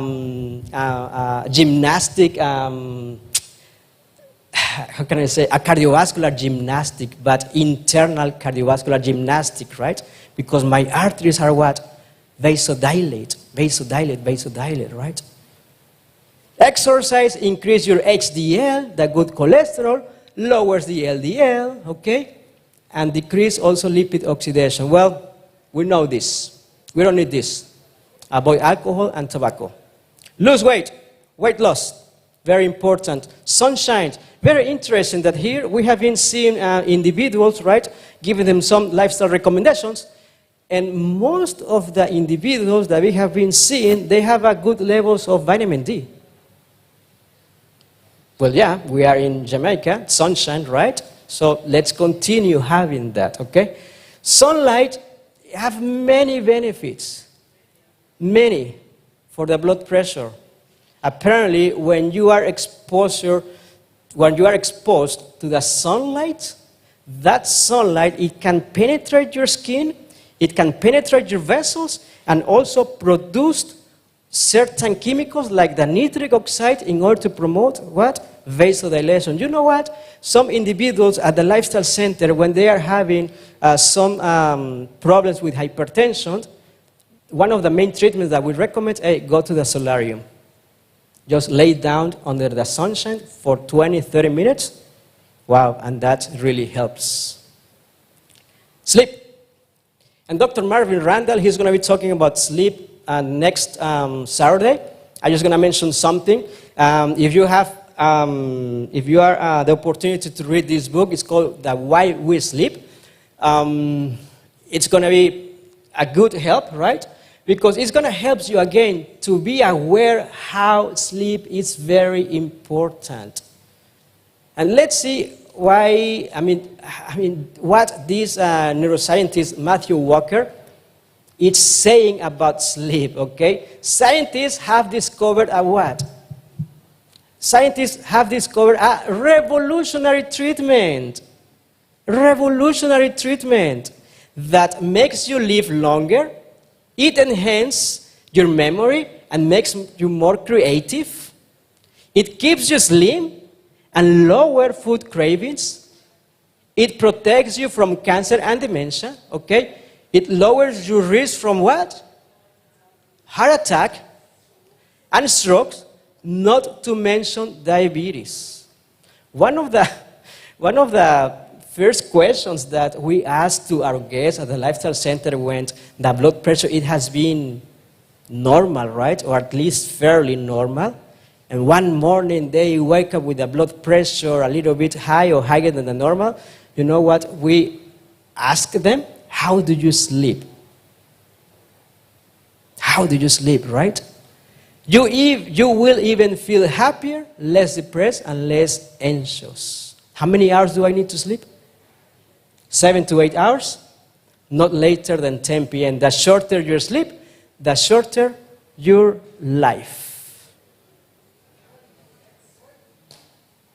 Friends, I'm being honest, I was not very aware about my sleep, okay, until I was reading this book in 2017 or 18, I don't remember, and I realized, you know what, I have to make a change because it's something serious. Yeah, I can be vegan again, but if I don't sleep in, well, it doesn't matter. I will have some issues.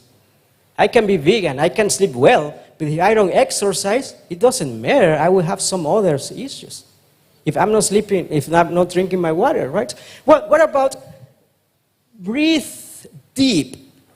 Remember that I told you that we cannot send a signal from my brain in order to promote vasodilation. But what can I do is what? Blocking that effect. Okay, and this is not yoga. This is not like a transcendental meditation. Okay, this is just what? Breathing, breathing, breathing. Apparently, when we are breathing deep, we are going to be changing or stimulating the relaxed mode of the nervous system, resulting in relaxation and also a reversal of physical change caused by the stress response. And let's do that. It's called what? Breathe deep is what? It's called 4-7-9. 4-7-9. Okay? And what is this? Well, let's breathe within 4 seconds. Hold it for 7 seconds and breathe out 9 seconds. Okay, let's do it. Okay, 4 seconds, 7 and 9, okay?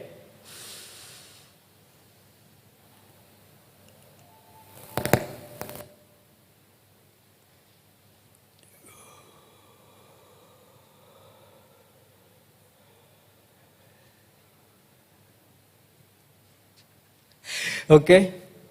479. Andrew Will. If you can look at Andrew Will, he is the chief of the integrative medicine department in the Phoenix, Arizona. He is implementing this technique. And as Uchee Pines, we have been adopting this technique as well for many years already. And I can tell you, when I got to Uchee Pines, I was a little bit skeptical about it. And one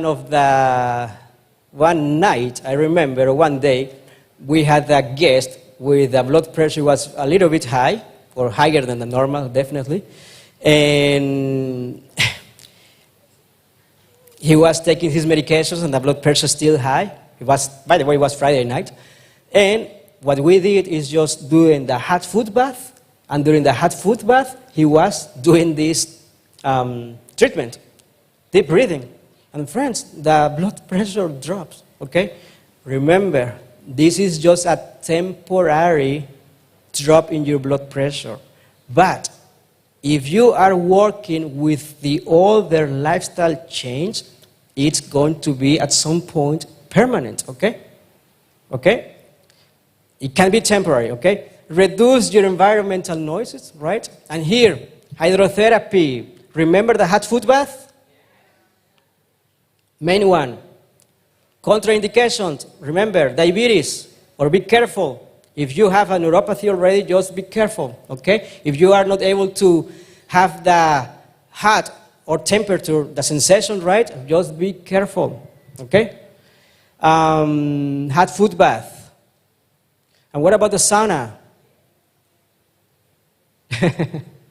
Yeah, I mean, not everybody is going to be able to do this treatment. However, Jai, the hot foot bath, it can be like a home type of sauna, okay? The idea is just to increase your temperature, okay? Vasodilation, okay? Water, okay, is necessary for our body fluids to be in balance, okay, in order for them to be normal. And remember, why do we need to drink water? In order to decrease the thickening of your blood, okay, the viscosity. And the main one, eliminate stress. However, can you eliminate stress? We can't, because stress, up to certain extents, right? It can be helpful. But friends, when you are in a constant, everyday, 24/7 stress living life, it's not good. Is that when stress is not good, okay? It's very interesting because when we are in the vaginal canal, right? When we are when your mother is delivering you, right? When we are born, right? We are getting birth, right? And very interesting because those babies that they have some sort of stress, okay? They are going to start to produce some steroids, right? Stress hormones. And that stress hormone is going to help to the lungs to get mature, and when the baby is born, they can breathe better. Okay? Stress is good since then. But just remember, we need to moderate, and we need to know how to manage. And again, how I mentioned last night, stress is what? Stress is not my wife. Stress is not my husband. Stress is not my coworker. Stress is not my boss. Stress is not my whatever, right? But stress is what? The response that I am giving to certain situations, okay? And to certain individuals as well. And this can become a habit and part of your personality. Friends, we are finishing fasting, eat low-salt diet, maintain a high potassium to sodium ratio, include blood pressure reducing foods, use blood pressure reducing supplements, use blood pressure reducing herbs, exercise, avoid caffeine, alcohol, and tobacco, lose weight, get good sunshine, get good sleep, breathe deep, reduce your environmental noise, right? Do hydrotherapy treatments, okay? Water intake, and try to manage your stress. 90% of disease are what? Originated in the mind. She was right. She was right. Thou wilt keep him in perfect peace, whose mind is stayed on thee, because he trusted in thee. A merry heart doeth good what? Like a medicine. Right? A merry heart doeth good like a medicine. Let not your heart be troubled. Ye believe in God, believe also in me. But in the Bible, God has been promised us. What? Create in me what? A clean heart, O God, and renew a spirit, a right spirit within me. Come unto me, who? And are heavy laden, and I will give you rest. Take my yoke upon you and learn from me. Learn from me. For what? For I'm gentle and lowly in heart, and you will find rest for your souls. The only condition that God is asking me in order to give me that peace, in order to give me that rest, is what? Learn from me, because I'm what? Gentle and lonely. And lowly, what? In heart.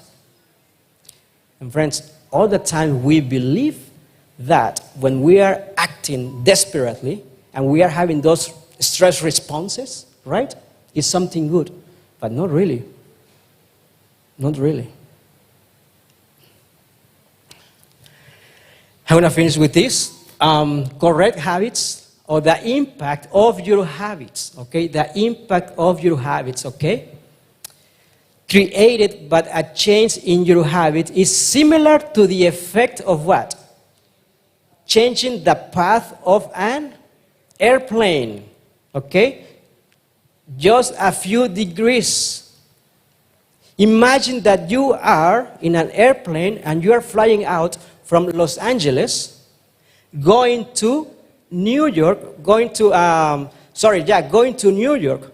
But if the pilot just move the heading of the plane at least 3.5 degrees south, you know what? You know how much is 3.5 degrees south for the airplane? It's going to be like a 6 feet. Okay? Yeah. Right? It's very, very, very small. Right? Well, that small change before he was flying out, guess what? He is not going to be landing in New York. But he is going to be landing where? In Washington, D.C., instead of New York. Friends, that's the way how small changes every day, okay? Verily, you will be able to see any change the first week. Probably not even the second week. Probably not even the third week. But, well, yeah, that went out. But from the distance and time, those few habits are going to what? Make, friends, a big, big change. And that's the way how habits work. They said, you know what? Habits are what? Like investments. Investment. You are investing, and you're never going to see, well, that's not like you never. But the first week, you won't see probably many change. The second week, probably not too many.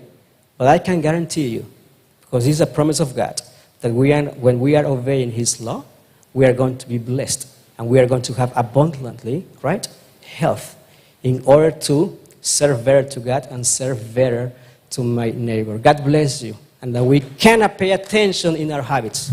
God bless you.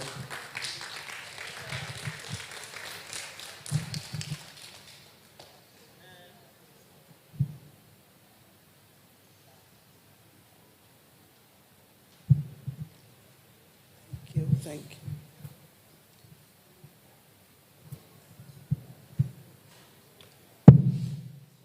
I hope we all learned something from that presentation. But we're going to leave the question and answers until after our second presenter. And I will just introduce our second presenter.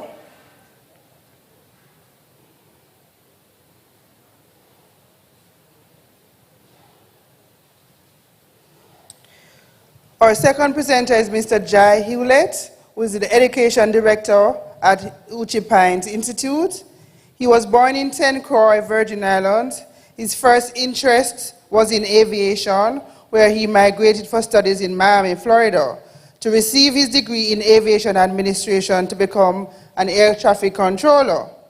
Later on in life, he discovered that while his joy was in directing planes and having to handle thousands of lives a day responsibly, God's calling for him was to direct souls to his way of living. In following God's goals for him, and through many divine interventions, Jai transitioned to Uchee Pines, where he became a lifestyle educator and counselor. He's a husband, father of 3, and lover of the Word of God.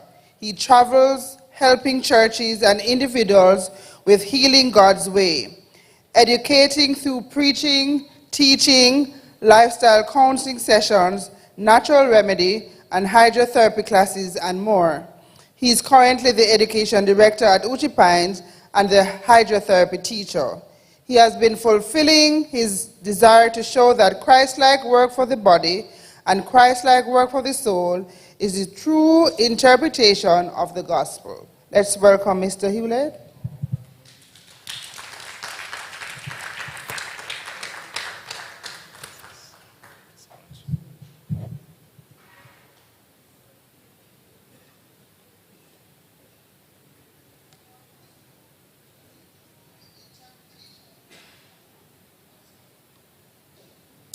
have the clicker? Thank you, brother. I pray you are blessed so far. Amen. So we're going to move into our natural remedies. Let me just...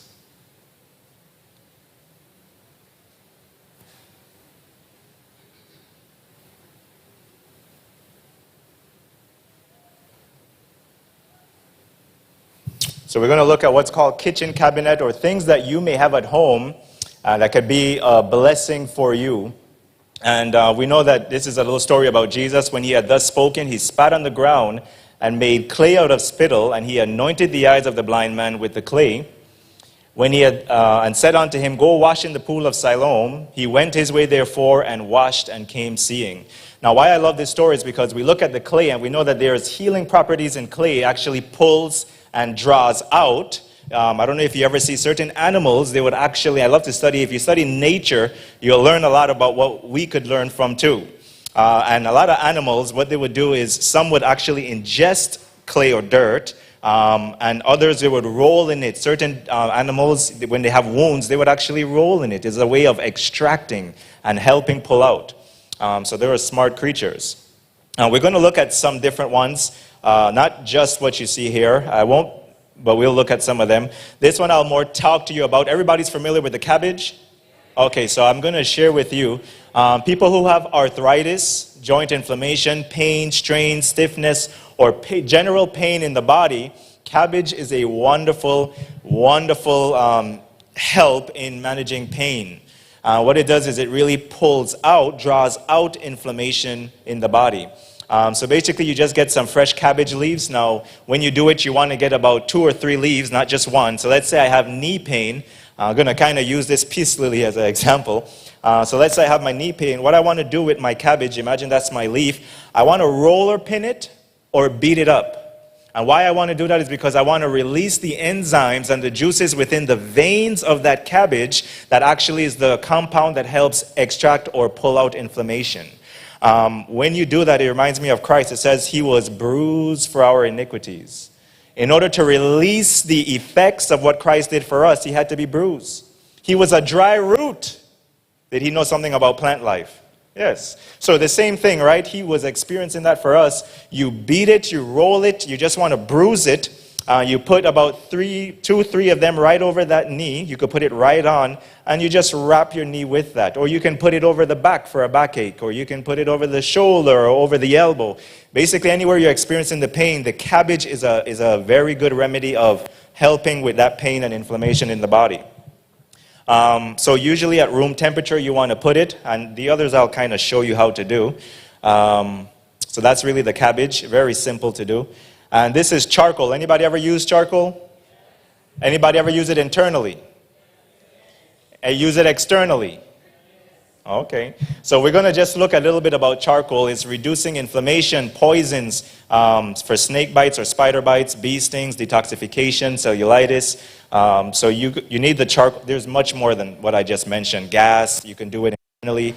You can do it externally. If you have pain, actually, charcoal and slippery elm are 2 very good herbs together, slippery elm being the herb. And you just add enough water to make a paste, and I'm going to do that now. And then you're going to use that as a poultice anywhere. Now the ratio, the general ratio that you want to do is 1 to 1. I'm going to put on my gloves. And this is one of my favorite shirts, so this is how much I love you. Yeah, I melt your heart a little, didn't I? So what you want to do as you open it up, I'm going to put this down momentarily. Now you want to be very careful with charcoal.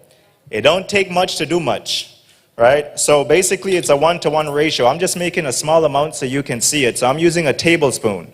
So a 1-to-1 ratio means whatever amount of charcoal I put, whatever binder I use, I can do the same as that. So just so I don't make a mess, I'm going to show you.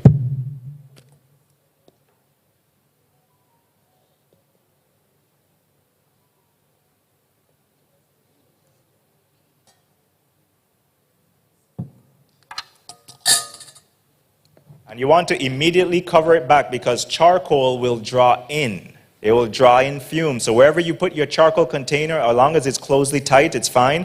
But you want to try not to put it around cleaning products and stuff like that because it's a drawer, right? So you want a good container for it. And I want to close that, so I'm done with that. And then I'm going to get flaxseed. Now this is the flaxseed that is the whole seed. The one I'm using now is when it's grinded. If you're going to eat flaxseed, by the way, for its nutritional benefits, you want to eat it only after you've ground it. Don't buy it, ground it already. It's already been oxidized. You lose many of its omegas because flax seeds are full of omega-3, lignans, and some other components. It's an awesome fatty acid. So you want to put the same amount of charcoal that you put, in this case, 1 tablespoon charcoal. You put how much flaxseed? 1 tablespoon. You got it.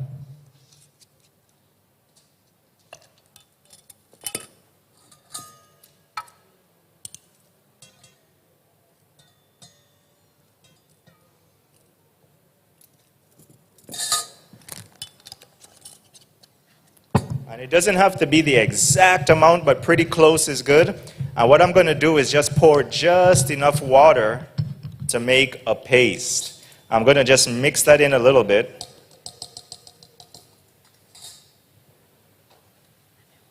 Oh, thank you. Yep. So I'm going to put just enough water. I have my spoon. I'm going to mix it. And all I'm doing is putting just, you got to really do a little at a time. A little goes a far way when you're doing this mixture. And this is a process. If you make this ahead of time, you can put this in your freezer. It would freeze and you can have it whenever you need. You can put this within a Ziploc bag.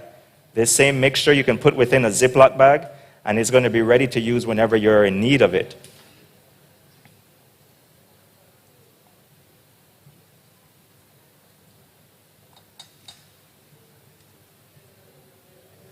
So I'm just going to show you here. So as I get it closer here,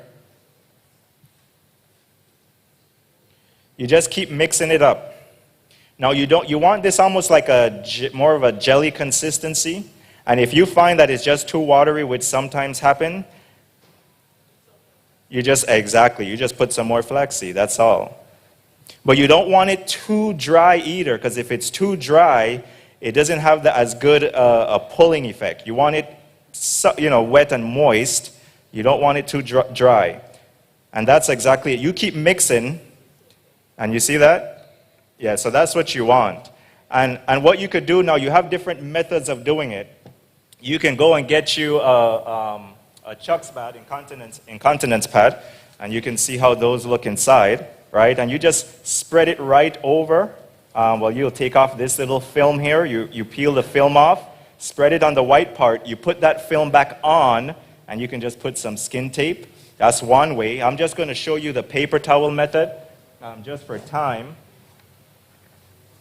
You have paper towel at home? Okay, so then you can do this.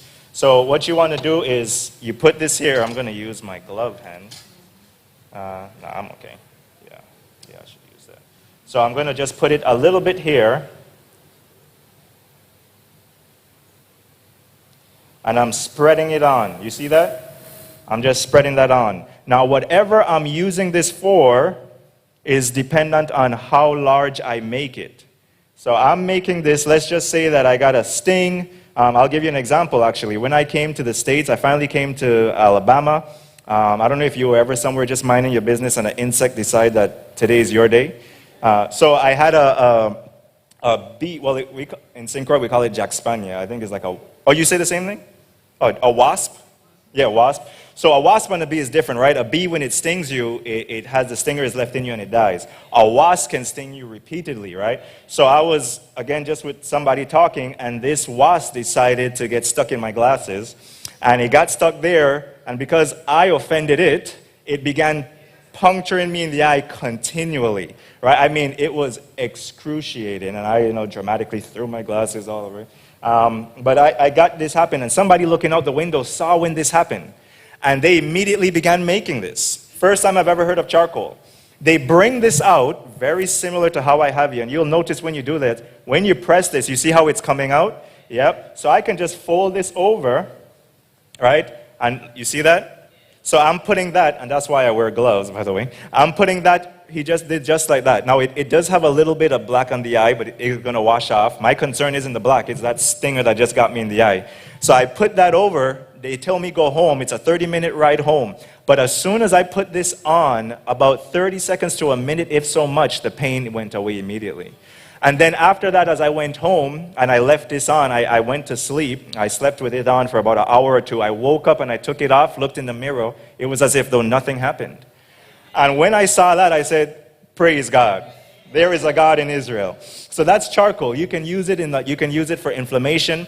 You can use this same procedure. There was an individual, type 1 diabetes, just to help his kidneys. You know, with diabetes, as we talked about, there's a lot of renal failure and problems with the kidneys. You can make a bigger amount, of course, anatomically. You're putting it on the back, on the sides for the kidneys. You can put that over it. And I did this with him, and I forgot to kind of warn him. Because when he came back the next day, he told me, I put that thing over me, and when you smell it, it smells just like urine. That ammonia scent, because it draws out. That's how strong it is. So when you put it over the kidneys, you're helping the kidneys. Now think about it. Every system, you have elimination systems in your body. When you help any one of those elimination systems, you've helped the body. And you've helped the body to rest. When the kidneys is continually working or the heart is continually working, you think of a muscle, and the muscle needs rest. But if we keep working that muscle, then it's going to overwork, and eventually, just like an employee that's aggravated at the boss is going to say, I quit. And you don't want the kidneys to quit. So the same thing you want to do, help it, give it relief through some of these remedies, right? So that's just a good way to help. Of course, underlying issues need to be addressed. The cause need to be ascertained. But that's the charcoal. Again, so much more things. You can take it internally for gas or bloating. We've used it for, again, painful areas, especially if you put warm water instead of just room temperature, you put warm water over the area, inflammation. So it's a good drawer, it's going to pull out. And there's so many other uses. People who have like itching or like chicken pox and I know poison ivy, some of those itching things, or some skin conditions, we actually soak them in a charcoal bath. 1 cup of charcoal per bath to fill up a tub, and you soak in there. It will stain your tub, so you got to know where you're putting it. So be ready for stains, and that's why I actually think I'm done with this. But you want to make sure you just sit in there, and it really helps with the itching, and it just takes it down. So don't think about it. If the itching is happening in your arm, what do? Do you do a big tub? No, you just make a small one for the hand, right? So that's what you want to do. So we will move on just for time. There's so much to say about this. So I'll just put this right. Yeah, thank you. Yeah, thank you. Yep, so nothing else should really stain like that. So the next one I want to talk about is oats, just because I'm talking about itching. Now, I was diagnosed with something called cold urticaria. Urticaria is a type of hives, urticaria. Cold is because cold triggers my hives, right? So when I get too cold, overly cold, more seasonal cold, and I learned this out when I went to the northern U.S. to learn carpentry, my hands began to inflame so much to the point that if you look at my hands, my finger has begun to bend because of the inflammation in the joints. I didn't know what it was at first. I thought it was diet. I was doing elimination. But when I realized it was because of an allergic reaction, I had to do something. Now, the first thing I started to do, because I know the itching, and if anybody ever had hives, can you think when you have hives? If you really had bad hives, you wouldn't wish that on your enemy. That thing is aggressive. It's mentally like draining. And the only thing that helped just stop my itching enough to help me think what's my next step was actually when I put this within oatmeal. Oatmeal has a compound in there called evenanthramides. Evenanthramides are in oatmeal, and what that does is an anti-inflammatory and antioxidant that helps against itching. And it has something called humescence, or humectants, depending on British and American. And what that does is it retains moisture so your skin doesn't dry out as much, which causes more itching. So this is why you'll see things like colloidal oatmeal when they have that, because the oatmeal, the compound in there is actually helping the itching. So when I had my hives, I would stick my hand in oatmeal. Sometimes cold water felt better, sometimes hot water felt better. But when you put your hands within the oatmeal, those compounds working begins to subside that itching. But the itching tells me there's a problem, so that's not going to solve, that's not the solution. I need to do what? Ascertain the cause. And it was cold, so what did I need to do? Move to Jamaica. I needed to get away from Maine. I was living in Maine, the most northeastern country in the America, and brutal winters. I remember going out one day and it was like negative something, and I don't even know you could comprehend negative something. I can't comprehend negative something. So, but being there, I had to end up eventually moving, and in praying where to go, God led me to go back to Uchee Pines, where I became the education director there at Uchee Pines. But while I was doing that, the oatmeal is a good way. Also, just aesthetically, if you want to have soft skin, you know, sometimes we put on a lot of makeup, and this isn't a bash on makeup, but what I am saying is God has given us some things to actually help the skin to rejuvenate, things to help the skin feel smooth. I challenge everybody to go home, just put a little bit, a tablespoon of oatmeal in some water, put your hands in there, leave it for a couple minutes, take it out, and feel your skin. It's going to be like Naaman. It feels super soft. You touch your skin after you put some oatmeal. After I did my hands in the oatmeal, I forgot about my itching because the itching stopped. But I was like, man, this is like a spa. So I actually do that with my wife sometimes, you know. She knows the secret. But so husbands, wink, wink. So if you want, you could just put yourself in some oatmeal. It really helps with itching, and it really helps with skin overall. Oatmeal baths are really good, right? And you can put this anywhere. What I did when I had to do an oatmeal bath once too was I got a lady's stockings, pantyhose. I put the oatmeal in there, and I just let the water run over the oatmeal till it filled up the tub. And that fills up the tub. You're going to see murky water. And I just sit in there. That thing is so soothing. And that's, again, for overall itching, if it's systemic itching. If there's local itching, you can just do it locally. If it's systemic itching, you can do that. But I had to get to the solution. The solution, of course, in my case was coal. What I started doing, just as a help for allergies, and the herb I'm about to mention, again, anything you're taking, you don't know what medications you are, you have to understand dosage. Talk to your physician, know what you're getting into. I did stinging nettle. You know the stinging nettle? Yep, so stinging nettle is one of the best allergy herbs in the plant kingdom because it has antihistamines, right? And not only that, it helps as a blood, it has a mild diuretic, which whenever you have histamines in your body, your body is going to naturally want to flush them out. So you have the best of both worlds in one herb. So I started taking nettle, like 4 cups of nettle. I went hard on the nettle. I also started taking onion juice because onion, when you do the onion tea, it has quercetin. Quercetin is also known to help with allergies and inflammation. So I started doing nettle, onion tea. I drank that copiously. And then when I saw that I regulated and I can be in the cold without a problem, I stopped the onion. I backed off the nettle a little bit, and I just maintained about a cup a day. And that was enough to keep me through the whole winter. So that's how strong these things are. So that's nettle tea. Another one we can talk about is, castor oil. That's a good one to use. Do you mind me getting this wet, just showing? No? Okay, yeah. So this is just an old t-shirt, a rag, whatever you want. Next alternative, before I use that, you do get these, and this is pretty convenient because they're washable. And this is actually I got from eHarmony, from the store there. And it's a reusable castor oil pack. And you put it on basically, I won't go too much into it, but you put it on basically, I think I just ripped your, yeah. You mind opening that for me? Yeah, I need an assistant. Yeah. Yeah, just to show that, yeah. I just want you to see, because the beauty of this is just because it's washable, you know, and then you could reuse and reuse and reuse. So that's a blessing. And then, so that big one, what you would do, and I'm going to show you in a different one. You mind holding that again for me? So you have black castor oil, but you also have this castor oil, which, you know, you have different ones. It's like more of a clear, transparent, and both of them work just as effectively. Don't think, oh, it's black, I have to get black, or it's white, I have to get the transparent. You can use either one, and with great benefit. Actually, this is what we use like 99.9% of the time, is this one actually. So what, so what you would do you would just open your castor oil and you pour on within the spot. You don't want to pour all over here if you're not going to need all over there. So let's say that I have constipation. Of course, you ascertain the cause, but I'm just sharing with things that help, right? Let's say you have constipation and you pour this on. You want to really soak it in. It's going to soak through the fabric, but you want to really soak it in. And then what I would do is just put that right around the abdomen, all right? Or a beautiful one, I love this one. This is for the thyroid, so you can put it over the gland.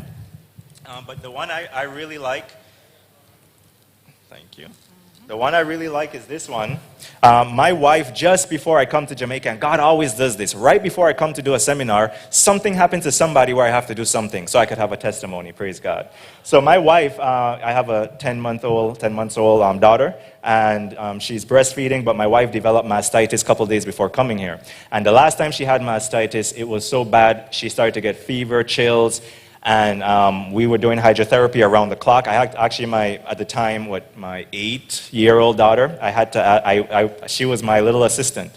She said, Daddy, I'm with you, Daddy. She was amazing. She's from Jamaica too. She's amazing. I love the spirit. But she would help me around the clock doing hydrotherapy, neutral baths. And we kept down the fever. And I told her, if this fever doesn't check soon, I'm going to have to take you to the hospital. But we prayed and worked, and God blessed tremendously. Now fast forward to right before I came here, she developed mastitis, blocked ducts right there. So this is exactly what I did. We have the... what she used was one of the pads. You know those pads that women use like for breastfeeding, so it doesn't drip out? She used that, but this is awesome because it's reusable again. She poured it over, because when I told her about castor oil, she just took it from me. She got the idea of the pads and she poured it on, and she put it right over there, and she just put her bra right over it. And she stayed on that for about an hour, and she did that about twice, right? This happens in the morning. She woke up with it, and by time evening come, she was done walking around again, the pain was gone. And then when she woke up in the morning, it was like nothing happened, which has never happened when she gets mastitis. She was prone to that. So this is really good for mastitis, putting right over the breast, or it's really good overall for tissue damage. There's an acid in there that helps inflammation. So a tissue damage, you can put it over there, pain, inflammation, putting it over liver, right? Over the liver will also help and stimulate the liver. You can put it over different parts of the body, and it's going to help with inflammation and pain. So that's one way to use it. I think since you get the idea, I wouldn't just pour that on for the fun of it. So that's just one way you can use that. Put these up, or put these in my bag. One of them. So the next one we're going to do, now I'm not a chef, but I do like this one. So I'm going to do my best. What's this? Aloe vera. So you know already. So what I'm going to do with the aloe, I'm just cutting off. You could do it a couple ways. Some of you ladies might be much better than I am with this. I'm cutting off those little pricklies. And just for example's sake, because I want a good size one, after I cut off these prickly parts, you see, so I just cut off the prickly parts. Now I could slice this up in chunks. You can actually soak that in water and drink that water. That's very good. Also, you can freeze the chunks, blend them when you need. It's a very good, there's a whole protocol, cancer protocol, that this is included in, but there's much more than just aloe. Don't think aloe is going to be, that's it. But that's what you want to do. Then you want to do like a fillet style. And this is where I may be a little, that wasn't that bad. Okay, so basically, that's what you want. You just want this first part. So if you have burns, first, second degree burns, now third degree, you want to be very careful. There's a whole nother talk on that. But if you have a burn, you get burned from the stove top, some of the water fell on you, just as you see me do, and you just plant it right on. It doesn't have to be as big as much as where it is. It's extremely cooling. And this has happened when I try to play chef in the kitchen with my wife. And I make mess ups, but we have an aloe plant too. You just put that right there, and it's extremely soothing. You got to keep up with that though. If you do that with lavender oil and vitamin E oil interchanging, you put this on, let it stay for a while, wash it off, put some, you can put lavender and vitamin E oil together. You rub that. In many cases, you won't have scarring. It's amazing. Vitamin E oil and lavender oil especially. So this has so many, I forgot I had a whole thing to show you. So things like hemorrhoids, anal fissures, rectal inflammation, and many more. There's over 200 components within here, different nutrients. So what I would do is, and I'm going to need Sister Sue's help. Actually, can I get, there's another little bowl. Oh, right in that blue bag has yep. So I'm going to get a bowl, and I'm going to show you how you're going to make something that's it's really something you really want to know about. And all you're going to do is get the bowl, and you're cutting up the gel inside of the bowl. So the gel is going in the bowl, and I'm going to show you right now. And it's not rocket science at all. Can I have you hold that? Yeah. Just so this doesn't spill. Yep. So all I'm going to do is I'm just cutting vertically, and there's no reason vertically. I just want to get the aloe gel in there. So I'm just cutting that. I'm trying to avoid the green. I don't want the skin per se. I just want the aloe gel. Let me get exact. Thank you.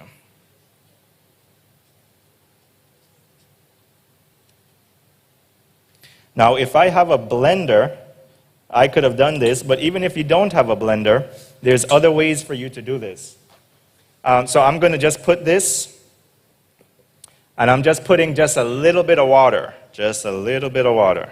Normally I would blend that. You can just blend that up, but what I'm going to do, and think about you doing this with the children, right? This is going to be fun. You just use your hands, and you mix it up. And when I mix it up, can I have one more glove, please? When I mix it up,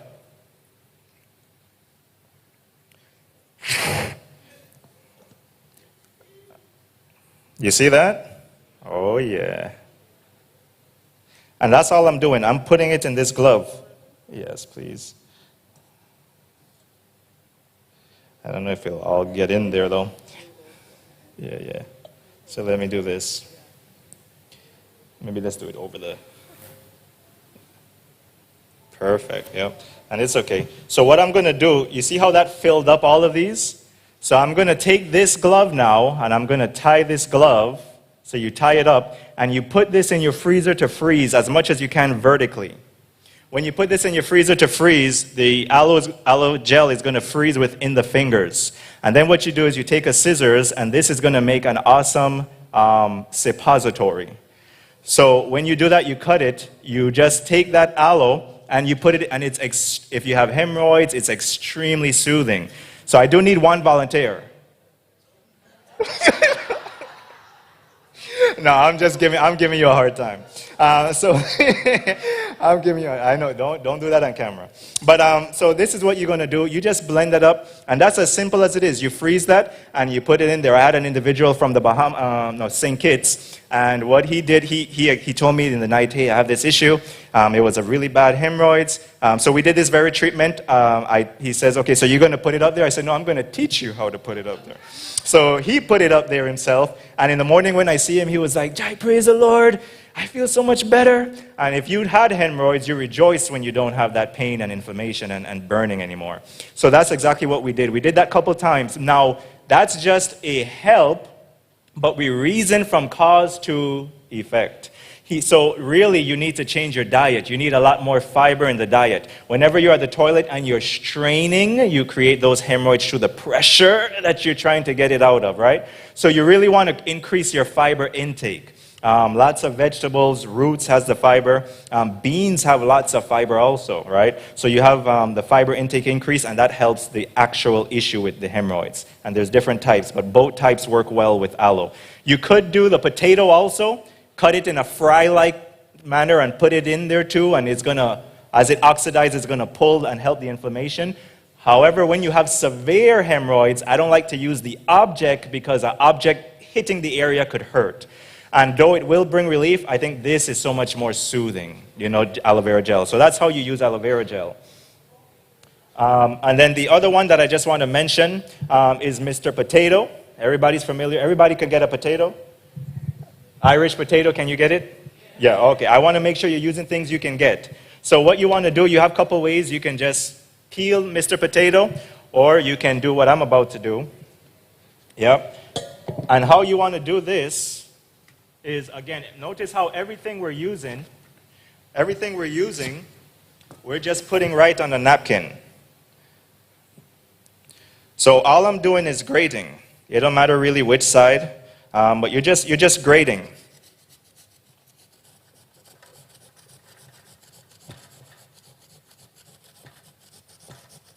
And you don't need a lot. And what you're going to do with this, if anybody wants some food afterwards, let me know. You see why it says your food should be your medicine? Right? So so basically, thank you. All you do with this, you have a potato poultice. This is going to be awesome for inflammation of the tissue inflammation, whether it's a rash or swollen tissue. Of course, depending. I'm not talking about tissue swelling or feet swollen because of heart or congestive problems. I'm talking about tissue, you got a bite or some reaction. Also pain. So for instance, when I was in Maine doing carpentry, when I was on the roof, working on the roof, I came down the ladder, there was a lot of debris. I jumped off the ladder and I jumped right onto a nail. Boom, went through my foot. And the nail went to the bottom of the bottom of the heel. And of course, it was like, wow, okay, I'm alive, I'm up, praise the Lord. So what I did is I was by a lady house and I asked her, I said, do you happen to have potato? She said, well, you know, you're there with a nail in your foot, why you want potato? You know what I mean? I know it seems weird. So I asked her for that because when you put potato on the tissue, which I did, I put the potato right over it. And as I put the potato, and you'll see me just fold that, so you see the potato here and it's juicy. I just like that. What I did with this, though, because it was so much, I just put it in my sock, and I just put it on. I didn't have time for fancy. It was hurting. What this started to do was soothe that inflammation that I had. It wasn't immediate, but it took a couple minutes. It took a little while, but it soothed that inflammation, and what it does is it draws out. If you ever see somebody that have it didn't experience with me, but I have a friend who've done it, and I had a picture of this, and you'll actually see, depending on the nail, if it's rusty, if some of it came out, you'll see silver little spots, because it pulls out the infection, or they pulls out what's there. So this is also used for infection. So I did this potato poultice while I was there. I went home, I did it again, and I did it again for 3 days. But I also did hot and cold. My foot was in hot water, foot in cold water, foot in hot water, foot in cold water. I did that 2 to 3 times a day. And on day 3, I was back on work on a roof, right? So this is how these things work. This is a strong, strong puller. This isn't these little, like, you know, I know people say bush medicine, but these things are, God is the one who created it. And when God created it, He didn't create it to be minuscule. He created it with properties to bless and serve us. And when we understand that, whenever you use a treatment, what should you do? You should pray, because who's bringing the healing? God. When God tells Hezekiah, go to the figs have properties to, yes, draw out a boil, yes, but it is God who is working through those mediums as a means to bless His people. So it is not a denial of faith to get these properties and to try it. Now, if I started to form tetanus, or I see, like usually you have a line start to go up, if I start to see that and I see it was going higher and it's not getting better, of course, I'm going to a doctor and I'm getting it checked. But because I saw that my body told me, Jai, this is working, keep going, I work with my body. And therefore, in 3 days, I'm back on a roof going to this day. I can jump. I can't backflip, but I can jump. So that's the potato poultice. So another one we'll do here is for, and also you can use the potato juice in the potato, and it's really good for ulcers in the stomach. It's a very good one for ulcers in the stomach also. Cabbage juice is another good one for the stomach ulcers, for the H. pylori specifically, breaking down that outer covering, the hard shell of the H. pylori, that the acid is not easily break it down in the stomach, but the cabbage juice will do that. So the next one we want to do, so remember, you could do this on any part of the body, inflammation. If there's inflammation there, you can try the potato. The next one, just because we're talking about inflammation, is the onion. I'm sorry, onion. I'm thinking about onion because I saw it. I can't wait to get to it. But this is the ginger. And you just peel off some ginger, and you get yourself a what? Another grater and some paper towel. Can you do that? Yep, you could do that. Oh, don't worry, you didn't see that. So you get yourself some paper towel, and all you do is that same thing. You grate it. I'm going to use a different side. And you just grate in your ginger.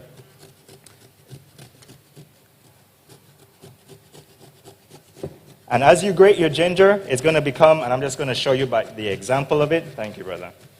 As you grate your ginger, now, again, depending on what body part you're doing, is how much you want to put, right? So, thank you. So if I have my ginger, now this is just a little bit so you can see, but if I had joint inflammation, so let's say I had some joint inflammation, knee, shoulder, or even back, right?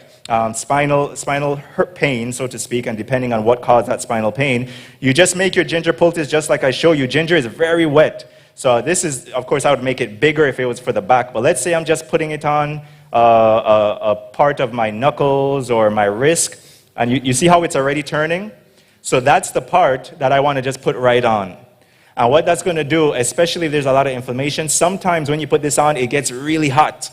It could get spicy hot, like ice, you know, icy hot? It could get really hot sometimes. As it draws out and pulls out that inflammation, it could get very hot. So you can do this on any joint area to help with relief. Now, there was a lady who I was showing this on in Uchee Pines when I was doing a demonstration, and she told me when we did the ginger poultice, she said, oh, it didn't really do anything for me. So what do you say? Well, that's it. What does your doctor say when you go for a medication and a medication don't work? Does he say, oh, well, that's it? He said, well, let's try a different medication. So if one doesn't work, what do you do? So if we can do it for the doctors, why not give God some same mercy and say, Lord, let me try something else? But we give man more respect than we do God. And this isn't to say don't try a different medication, but what it is to say is be fair with God. Give him a chance, and as quick as you are to give God, as a man, a chance. So what we did, instead of the ginger, I said, okay, well, let's try the potato. We did the potato poultice instead, and boom, it was a beautiful thing. But what if I said, oh, man, these things just don't work?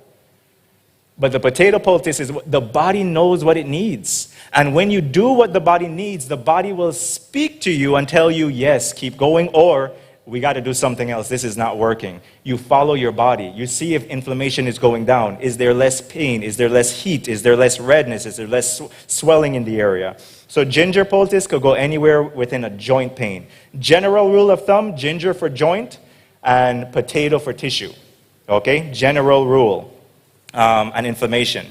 So the next one we're going to demonstrate here, well, there's a couple. So the garlic, I'll just talk more about the garlic. Garlic is really good for many things. Antifungal, antimicrobial, anybody know? Viral, bacterial, antisocial. I mean, you name it, right? You ever been around somebody after they had some garlic? So that's a way to get people away without still being Christian. So what you do basically with the garlic is you have many things. If you're going to do it for blood pressure, then you're going to take some garlic. If you're doing it for infection, usually about 5 to 6 raw cloves. What I do for garlic, whenever sickness is going around, like in Uchee Pine, you know, a lot of people got this bad sickness. What I do is I crush 5 cloves of garlic. I crush them up. When you get garlic, you want to crush it and let it sit. So when you crush it, you let it sit for 5 minutes or so because it has allicin, and crushing it releases the allicin in there, and that's the compound that helps and aids in all the wonderful things we talk about with garlic. So another thing, of course, when you chew it, but they did find, and some studies did show, that even as chewing it, you actually get more of it when you allow it to sit for a while before even taking it. So while chewing, you definitely get more. Crush it first, let it sit 5 to 10 minutes, and then eat it, or then you use it in whatever way.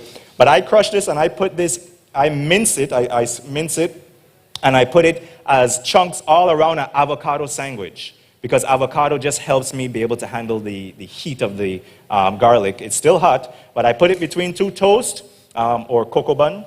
No, you just do 2 toasts. You put it in there with the avocado, and you just eat that. And all of that is going inside of you. And that actually acts as an antimicrobial, and it helps tremendously with infection. But you want to take that daily. Now, you want to eat it with something, because garlic on your stomach, if you ever had a raw garlic on your stomach, it could burn.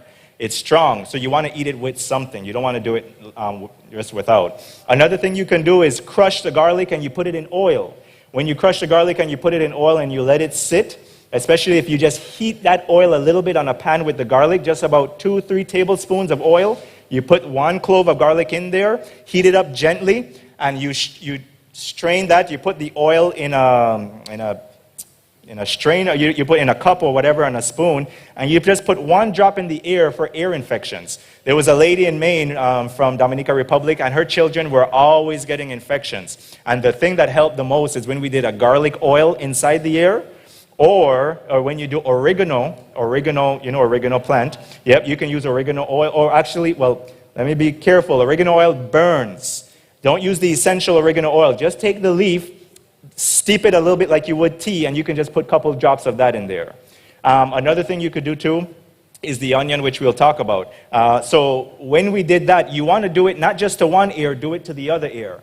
Sometimes you could have something called a middle ear infection. So even though you may treat one ear, the other ear can it can transverse, the other ear can be infected. So you want to make sure that you do it in both ears just to stop the problem. There was a guy right there, a boy right there in Jamaica, and he came to me in a seminar like this, and he told me, is there anything I could do for ear infection? And he's just holding his ear because it's always hurting him. So my heart goes out. I tell the mother what to do and what we're going to talk about with onion next. And he do it, and the next day she come, he said, Minister, that's what he called me. Thank you so much, man. And he just hugged me. You know, that's the best feeling ever when a child hugs you. And he just hugs me. And then from there, we became best friends. It was a blessing. But that stopped the ear infection, and he didn't have a recurring one, because I know the mom, and I end up talking to her. So the next one we want to use is onion. And might close with this. So with the onion, you have many benefits. When you cut an onion,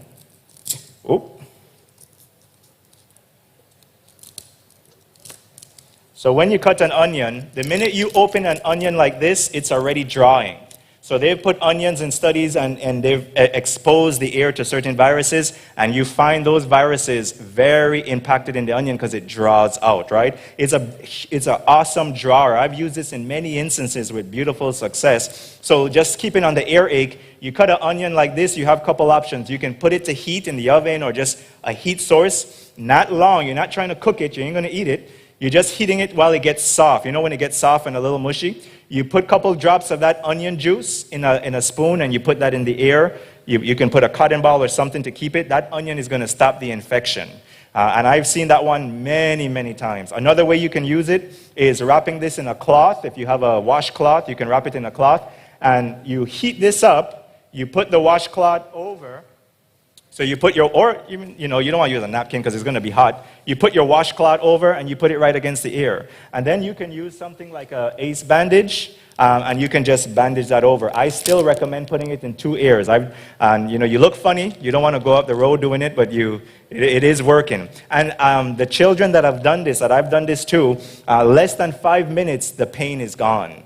I mean, I've seen this thing work more times than I could imagine. So you just put that over and you leave it on for a couple hours. Usually the pain stops, they take it off. If it comes back, what do? You don't just give up? No. The body say it was working, so put it back on. You put it back on and it does the same. You do it again, and sometimes it takes 2 days, sometimes 3 days. There's no clock. Don't have clocks with natural remedies. It requires an effort that many individuals are impatient for because it takes time. And what do we want? We want instant gratification, instant healing, instant. But when we're having a good time, we want it to prolong. God is trying to teach us faith through the things that we suffer sometimes.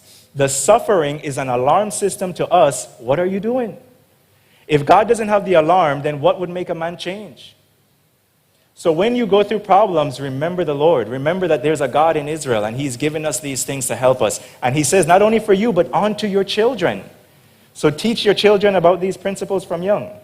So that's the onion. You could do the onion juice like we talked about, really good lung tonic.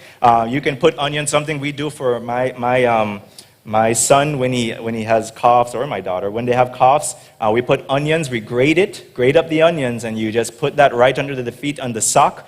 There's many times when you coughing, couple minutes with the onions, sometimes 10, 15 minutes, it depends, there's no clock. You start to see it starts to relax the lungs.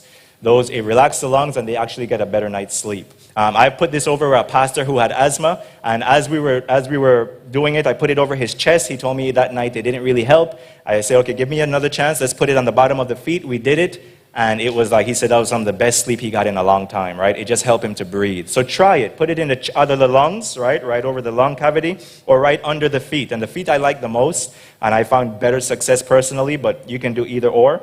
And as you do that, you're also drinking it. You have these herbs. Drink them. Use them. So they put the onions there. You can I mean, onions is all these things. Onions is a good drawer for certain, you can put it over abscess. My mother-in-law actually had a cyst that was filling up like a sack. And we did the castor oil and the charcoal interchangeably. And I have pictures of it just going down, right down. And I mean, it actually started to form a head, and it came out on its own. When the body does it, it's okay. When I try to do it, I got to be careful. But when the body is doing it itself, you just manage it, you just watch it, you pay attention. You're watching for all the signs. Is this progressing? And you keep up. You go back and get things checked. Is this doing well? Am I progressing, right? Those are the things you want to know. So there's, so much more we can talk about. One I do want to give you for children before we close is honey. Honey is really good in general. For burns, you can put honey also. Honey is really good for the skin. You can put honey if you put some onion, you grate the onion, and to whatever degree of thickness you have in onion, you put honey over it. And it's going to form a syrup. And that's also like an extract. And what that syrup does, it's for children, especially who may not be able to handle some of these things. My children always ask for it. So we give them the honey with the onion. And my son, he wants the onion too. That's how good it tastes. So you're just giving them a teaspoon as needed, right? My son, after we did the onions, we did an onion poultice over the neck. And he went to sleep. He woke up. He says, "Daddy, it feels so much better." And I said, "Man, I was going to give you the onion juice." He said, "It's not that better, though. It's a little..." What does that tell you? He wants the medicine. Praise God when children want medicine. Amen? It's amazing for the lungs. Onion, you can put garlic and onion, put the honey over it. The honey will actually become less viscous. It becomes watery, like a syrup. You strain that, and you can keep that. And the person just take a teaspoon. Adults, you can take up to more. Even after I'm better, I'm still taking it just because it tastes really good. And because it's really soothing for the throat as it goes down. So there's so much more we can talk about here. You can do this, turmeric. You can take turmeric internally for inflammation. Aloe you can take internally for inflammation. You can put aloe in the scalp. It's really good for dandruff. It's really good for the hair follicles and growth. So there's so much things you can do there. One thing that I'll leave with you that's a very good, I just like to leave this tip because people seem to really like it, is a hair stimulant. This doesn't mean you're going to have an afro tomorrow, but I've seen really good benefit with individuals I've shared this with, which is taking nettle leaf tea, so the stinging nettle, the same nettle. I'm a nettle fanatic. A stinging nettle tea, it's high in iron, it's high in shave grass or horsetail. Do you have that by chance? Yeah. So horsetail or shave grass is another name for it. When you put those two together, shave grass has silica, it has sulfur, so those things are going to help stimulate the hair, and it actually inhibits DHA, part of the reason for baldness. So when you do the aloe, let me say one thing at a time. When you do the nettle leaf tea, when you do the shave grass tea, you mix those tea together. That's an internal drink, of course, making sure with your doctor and your physician and all the other guidelines. You make sure you drink that tea, but you also use it as your last rinse in your hair. And what it begins to do as you're consistent, you don't do it today, wait a week and say, "Jai, it didn't work." You consistently doing that, you're internally drinking it, and you're also putting it in your hair as your last rinse where you leave in.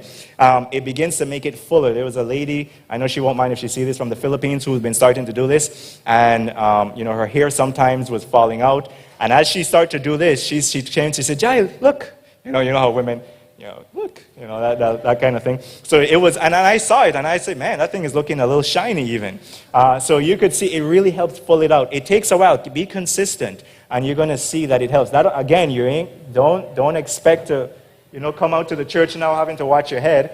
But it helps strengthen the hair follicles and prevent further ones from further damage. So that's just a little tip. This is not even the tip of it. There's so much more I could say and I want to say, but I want to respect time and use time for any questions that may be had.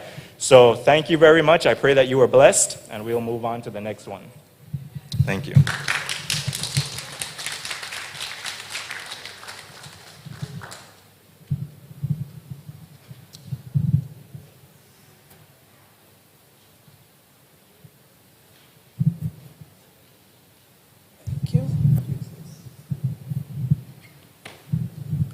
So tonight we'd like to thank both of our presenters. I'm sure we learned a lot. I mean, some of this stuff personally I have used myself. Some of the things that were spoken about, I have interacted with. I have tested it on myself, and they have indeed worked. And I know what we want. I know they both stressed it, and I want us to know that we always, as Adventists, we try to practice a healthy lifestyle as what we are told to do and what is really recommended. But at the end of the day, it's important as well that we not just hear about it and not put it into practice on a regular basis and stick to it. A lot of our challenges, including myself, are sticking to the task and being consistent and being patient with the journey, because at times we will get sidetracked, we will fall off the wagon, but we need to get back on it. And that is where we will see the good results when we stick to it. Also bear in mind, I'm sure you will understand, that none of what you're being told is to replace what you are given from your doctor.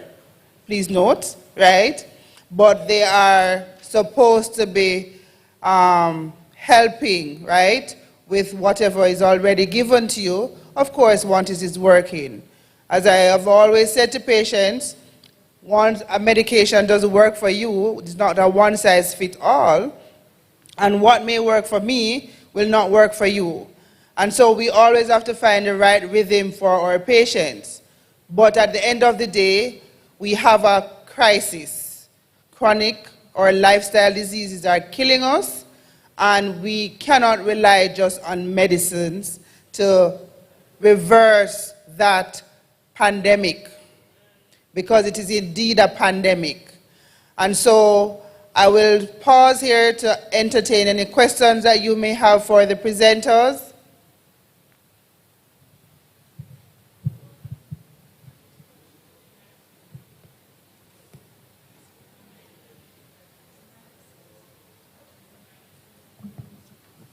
Hello, hello. All right, good evening, everyone. I had two questions. There was something that was said with the garlic mixed with oil remedy. Can you tell me what type of oil?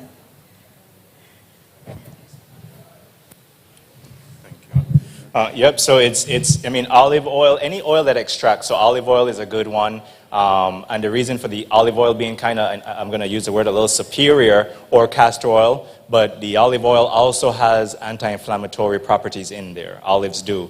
The whole olive is better from an eating standpoint, but even the oil has that, yep. So you can put that, you can use that for what I'm talking about. Okay, Yeah, thank you. definitely. And question number 2 is, do you know of any natural remedies that will help with back, glutes, and thigh pain as a result of pregnancy? A good rub from the hubby. Yeah, where is he? All right, brother, so you and I are going to talk. So yes, my wife had the same issue, and honestly, don't underestimate massage. You know, when it comes to pregnancy, you know, be careful from internally taking some of these things. Don't play around with pregnancy. There's one area where I be careful with, and I hold my brakes full stop, is when somebody's pregnant. You got to know what you're doing if you're putting anything ingesting. From the standpoint of the glutes that you're talking about, a very safe one, rubbing alcohol that you saw me do with the cayenne pepper, finding out which one worked, just putting a little bit over your area and rubbing that on. You can put wintergreen oil with the cayenne pepper and the rubbing alcohol. It's really good to stimulate. But one thing hubby could do is, as he does that, he massages that in there. Massage is a great one, and something you have to do too, as in you know, women, you got to keep stretching and keep moving. I know it's hard, especially as you get later in your term, but as much as you can, you got to stretch. There's a lot of ladies in China, sometimes they deliver in the field. You know what I mean? They're moving still while they're moving still. So all I'm saying is, don't do that. But I'm saying is, don't be afraid of exercise. Keeps you limber. And as you gain the weight, posture, I know it's hard. This is where things like rubbing the bottom of your feet and your back becomes tremendous daily. It's work, and I know my brother is going to be work. I had to do that with my wife, and she'd say, massage my foot, no. And she'd stick it out, and I know what I got to do. But every time I've done that and I've massaged, it brings so much relief. But at the end of the day, honestly, the problem is you got to just wait till it comes out because that's the cause. But you could rub in those things. There's some different tinctures that we made tinctures. I don't know if you were here. If you look back at the video, I showed how to make salves and stuff. You can make one of those salves that's safe for you to use topically and for pain relief. So that's one of those. But a very quick one for now while you do that or do something, it will be the rubbing alcohol, cayenne, and wintergreen. Yep. Okay, thank you so much. That helps. And I was thinking topically because I know I can't. Yes. I just wanted, it wasn't just for you. Okay, perfect. And just wanted to add some heating pads at the back. There are some plug-in heating pads to lie on it. Yes, that would be very helpful as well. Yes, I had a couple questions as well. So in terms of ascertaining the cause, like, what are your methods for doing so? I mean, because completing diagnostic tests, that's diagnosing the issue, but what would you recommend in terms of like the methodology for ascertaining the cause for problems that you may have? So the very first one I would say is pray. And the reason I say that is because you need God to guide you. And God guiding you don't just mean that, oh, He'll give me the answer in my brain. God guides you to say, hey, go get checked. Get blood work. Get screening. Find out what it is. So first, the reason I say that is because some things you want to be careful saying, I know what it is, and then if you're wrong, the if factor becomes important. And there is no denial of faith to check things out, to see what's going on in the body, to find out what is my problem. Now, you have certain things where you may never know. For instance, there was one time where I got a rash that grew up there. I never knew the cause. But I knew things that helped, so I did it, my body responded, and I never got it. So when we say ascertain the cause, it's doing the all, not some, all within your means to get the checking, get the screening, to get the blood work, depending on what it is, and to think, reason from cause to effect. When did this start? Some of the best questions you can ask yourself is, when did this start? How long was it going on? And what are the signs that this is happening? Is it internal, something I ate? Is it external, my environment? So for me, when I figured out it was my environment, and without fail, of course, moving from cold environments always work, I had to process of elimination. And Job says this, the cause I knew not, I searched out. What does Job mean? It's going to take work to find out sometimes. Have you ever been, or people have testimonies going to the doctor and they say, well, everything seems to be fine? Yes. So what do? You just say give up? No. You did a good part in searching, and you keep praying and asking, Lord, give me wisdom. Show me what's going on. Give wisdom to the doctor. Pray for your doctors. When is the last time you've prayed for the physicians? Ask God to give them wisdom. This is a cooperation. Heaven desires that we unite, not that we separate. And when we unite in the right way, God can give us wisdom and lead us to right understanding. Because if a doctor loves you, which I'm sure your doctors do, they want to help you get your issues solved. Right? So, and of course, some other things I could share, but for time. Okay. The other thing quickly, you mentioned the poultice packs that you got, but you said eHarmony. That's like, isn't that a dating website? No. Oh, I don't know. Did I say it wrong? Sister Sue's. What is that? You said eHarmony, so. Oh, I'm sorry. Harmony Wellness. Harmony Wellness. Okay. Harmony great. Thank Wellness. you. Yeah, edit that in the So just to point out as well, in any disease, right, there are usually varying causes. Of course, there are genetic causes, there are lifestyle, or what we can say, some risk factors. There are modifiable ones, and there are non-modifiable risk factors for any form of diseases. Of course, we have no control of our sex, or age, or gender, or ethnicity. We have no control over that. And some of these, for example, for cardiovascular disease in particular, those things are a significant risk factor for developing, like, for example, coronary artery disease. So we can't change those. And that's why we're talking about the ones that we can change, the modifiable ones, like the diabetes and the high blood pressure. So we want to fix those problems before they start causing other problems. And so when we think about causes and effect, we have to go to the root of the matter. And every single ailment or every single disease processes, the cause is different. And some of it is genetically related. Generally, the illness of sinusitis, because today I was at school and one of my students couldn't talk. I asked her what is happening. She says sinus is draining on her chest. So is there any remedy for that, apart from the doctor over-the-counter and the prescription? So Adan, feel free too, okay? So there was a lady when I was doing this seminar too who came to me and she told me, I've been to the doctor and I've tried things for some years and I just been congested. I was showing the contrast. You remember what we did with the hot and cold water? But we did that with the face. It's called a facial contrast. And some people, what they do is they put on a snorkel, or some people just hold their breath. But what you want to do is have your face in there for 3 minutes. That's where the snorkel come in.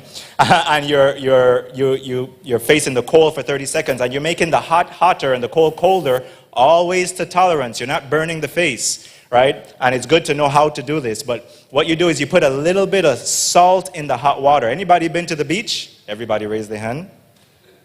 Thank you. Some of you, we got to talk after. But if you've been to the beach, when you go in the salt water and you're swimming around, what begins to happen with your nose? Why is it running? What's the physiological response? Some of that salt, right, the minerals in there, as it is more we're dealing with charges, is going to cause that mucus to begin to run. So what we do, we mimic what God created. You put a little bit of salt in the hot water, you put your face in there for 3 minutes, into the cold for 30 seconds. You're vasoconstricting, vasodilating that passage, the passage area, nasal passage, and what that does is it helps relief. When I did this with the lady, I showed an example with her, 1, 2, 1, 2, 1, 2, 1, 2, so basically 5 to 7 times. When we were done, the seminar was going, she literally stopped the seminar. She says, I have to say something. She says, this is her own word. She says, this is the first time I've breathed so well in 5 years. That's just her words. I knew nothing about her. So what this does is it really opens up. But not only that, again, that's just the remedy. You have to find out what's causing that. Is it allergies? A lot of sinus problems comes from dairy. People are allergic to dairy. Dairy is going to really create more mucus in the body and cause sinus reaction because a lot of individuals have intolerance to dairy products. There was a lady also who we did this to who had the same problem, and I did it the same hot and cold. She did well, but I challenged her. I said, do 1 month, and if you can't, at least 3 weeks, no cheese, because she said she loved cheese. 3 weeks later, she came back and she says, I don't have those problems, and I'm always getting congested. What was the problem? Did she need more facial contrast? No.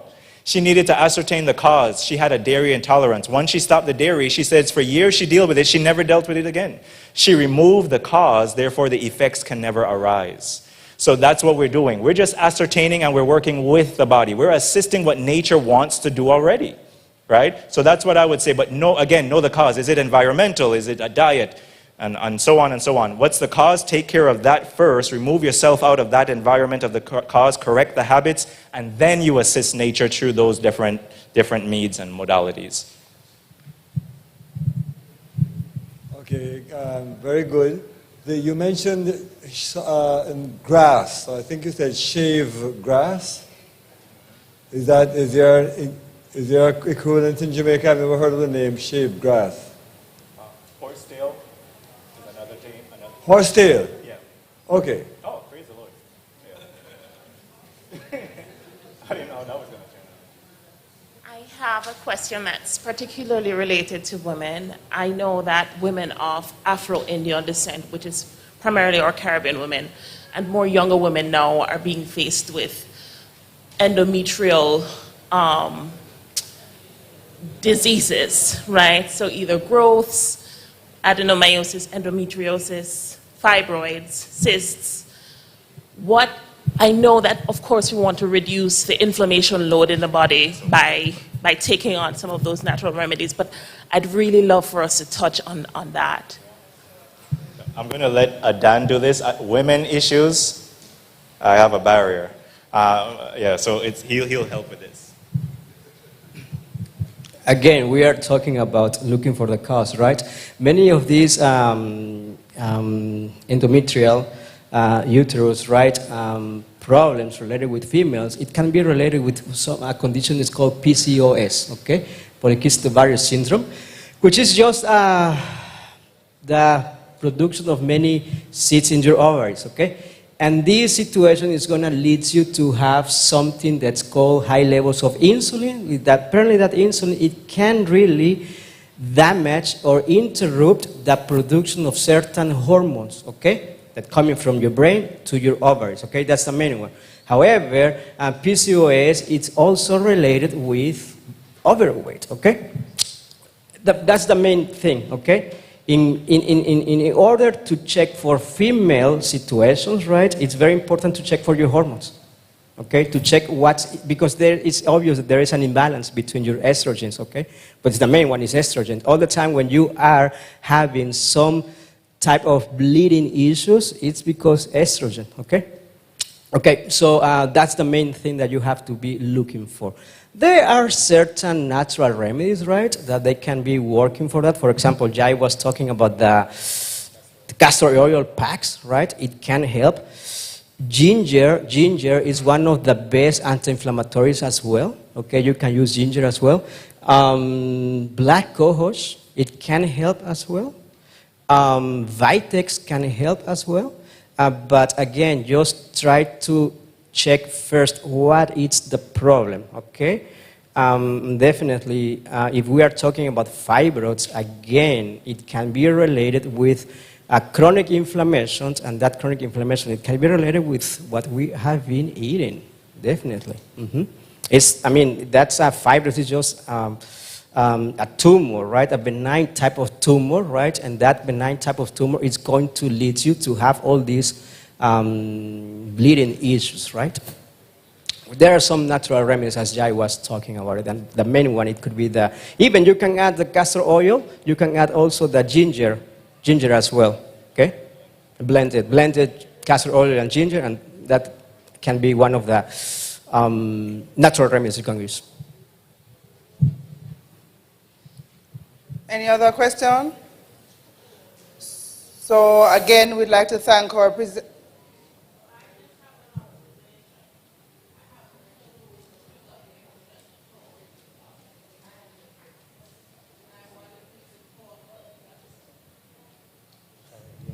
You said you haven't heard the word sugar mentioned and what?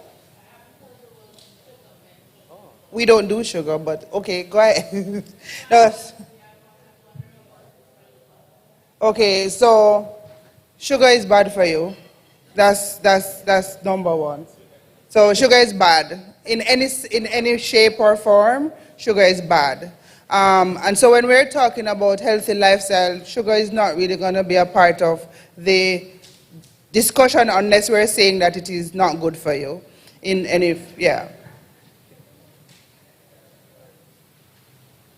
So we have some questionnaires that we're just going to ask you to, or evaluation more so, that we're going to ask you to fill out for us to tell us how you found the program this evening. After you've, and to bring this session to a close, we'll ask Elder Jump to do our closing prayer.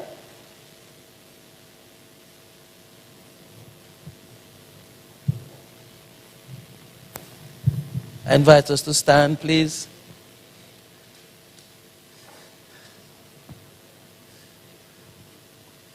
Let us pray. Kind Father, we thank you for the fact that you're the one who made this world, and you made so many natural remedies for us. Initially, you didn't intend them to be remedies because there would have been no sickness. But because of sin, Lord, we have come to this time and place where we need different types of remedies. And we thank you for having provided them in your foreknowledge.